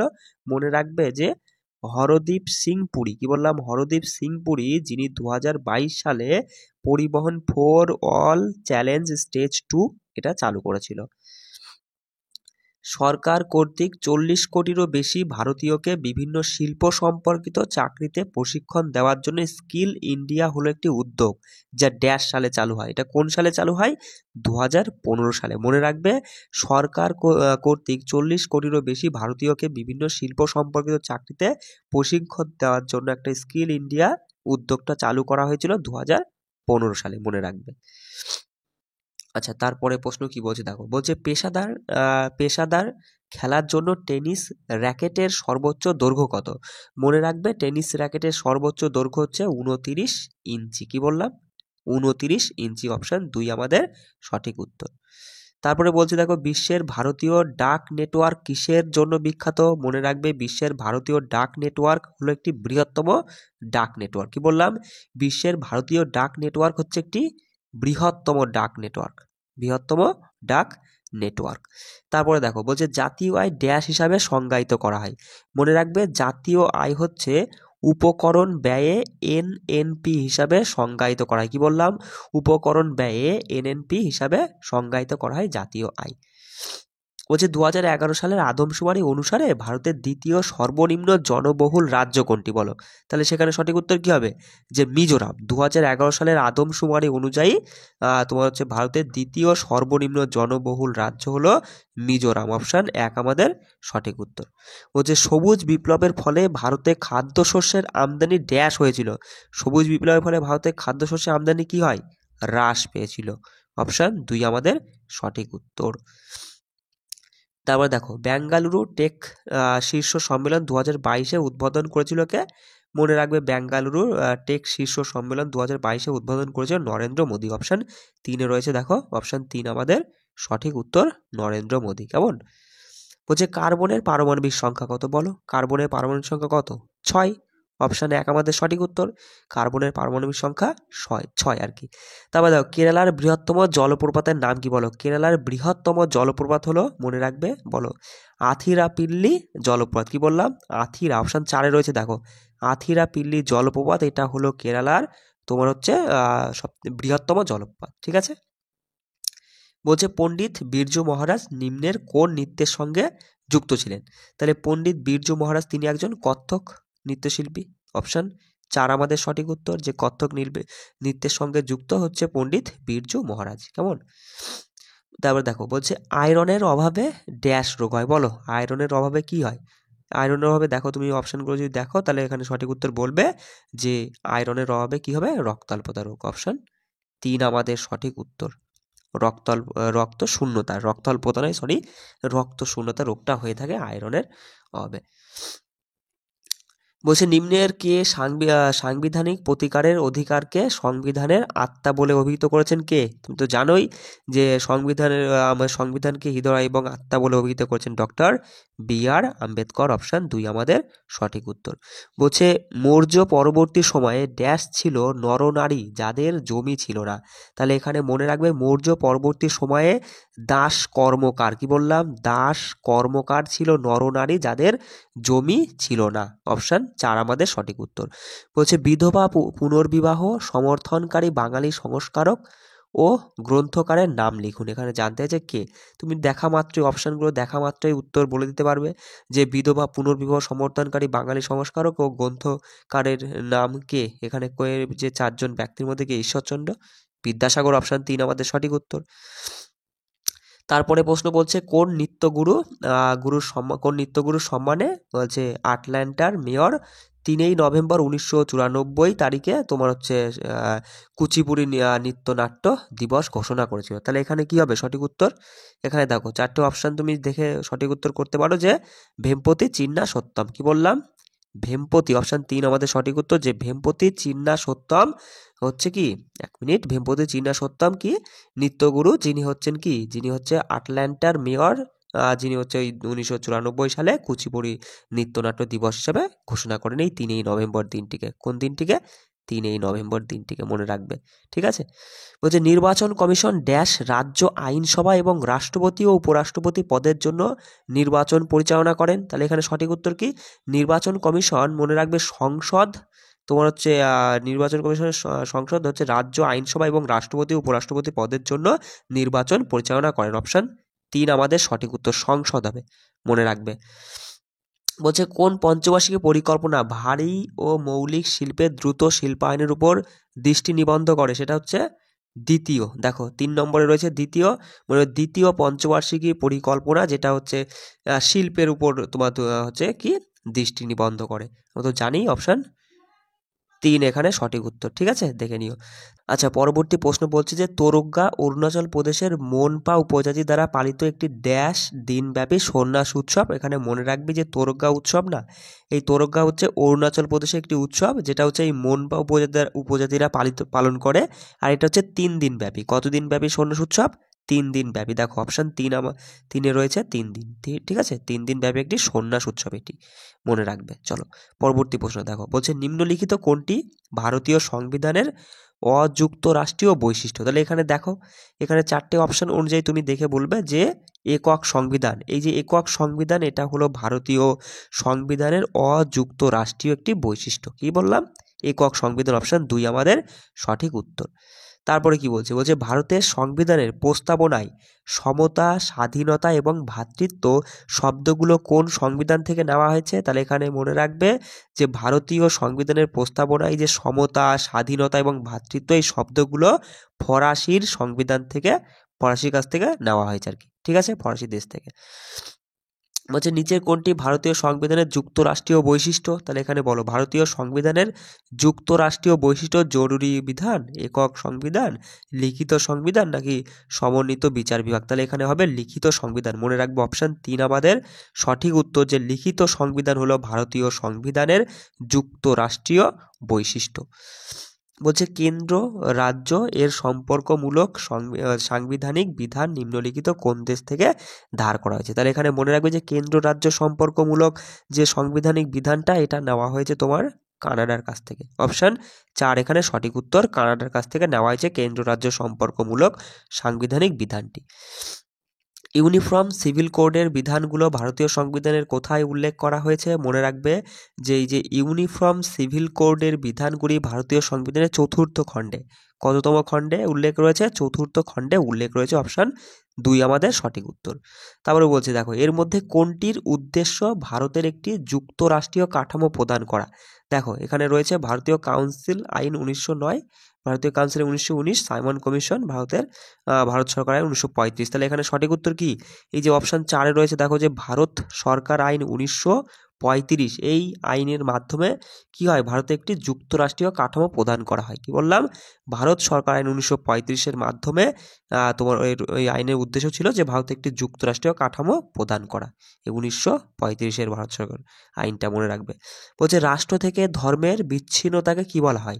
তাহলে এখানে মনে রাখবে যে রাষ্ট্র থেকে ধর্মের বিচ্ছিন্নতাকে বলা হয় ধর্ম নিরপেক্ষতা। কি বললাম? অপশান 3 আমাদের সঠিক উত্তর, ধর্ম নিরপেক্ষতা। বলছে ভারতীয় সংবিধান গণপরিষদ কর্তৃক কবে পাশ হয়? তাহলে বলো যে ভারতীয় সংবিধান গণপরিষদ কর্তৃক কবে পাশ হয়? এখানে দেখো অপশান 3 রয়েছে যে 26শে নভেম্বর 1949 সালে ভারতীয় সংবিধান গণপরিষদ কর্তৃক পাশ করা হয়। তারপরে দেখো বলছে কোন বছরে ভারতের জাতীয় মানবাধিকার কমিশন প্রতিষ্ঠিত হয়েছিল? কোন বছরে? তাহলে এখানে সঠিক উত্তর কি হবে? যে 1993 সালে। 1993 সালে ভারতে জাতীয় মানবাধিকার কমিশন প্রতিষ্ঠিত হয়েছিল। অপশান 1 আমাদের সঠিক উত্তর। আচ্ছা, তারপরে দেখো আরেকটা প্রশ্নই আছে, তাহলে আমাদের 2টা প্রশ্ন হয়ে যাচ্ছে, যে মৌলিক অধিকারগুলি ভারতের সংবিধানে অন্তর্ভুক্ত রয়েছে তোমার হচ্ছে কোন অংশে? তাহলে মৌলিক অধিকারগুলি ভারতের সংবিধানের 3য় অংশে যুক্ত রয়েছে, আমরা তো জানি। সঠিক উত্তর 3য় অংশ, অপশন 2 আমাদের সঠিক উত্তর। যাই হোক, এইভাবে আমরা 10টা দিন আমাদের স্পেশাল ক্লাসটা চালিয়ে যাব, ঠিক আছে? এইভাবে তুমি দেখে যাও কন্টিনিউ, তাই তুমি নিশ্চয়ই 15-16টা প্রশ্ন একদম কনফার্ম অ্যান্সার করে আসতে পারবে। ঠিক আছে, সবাই ভালো করে প্রিপারেশন নিও। জয় হিন্দ।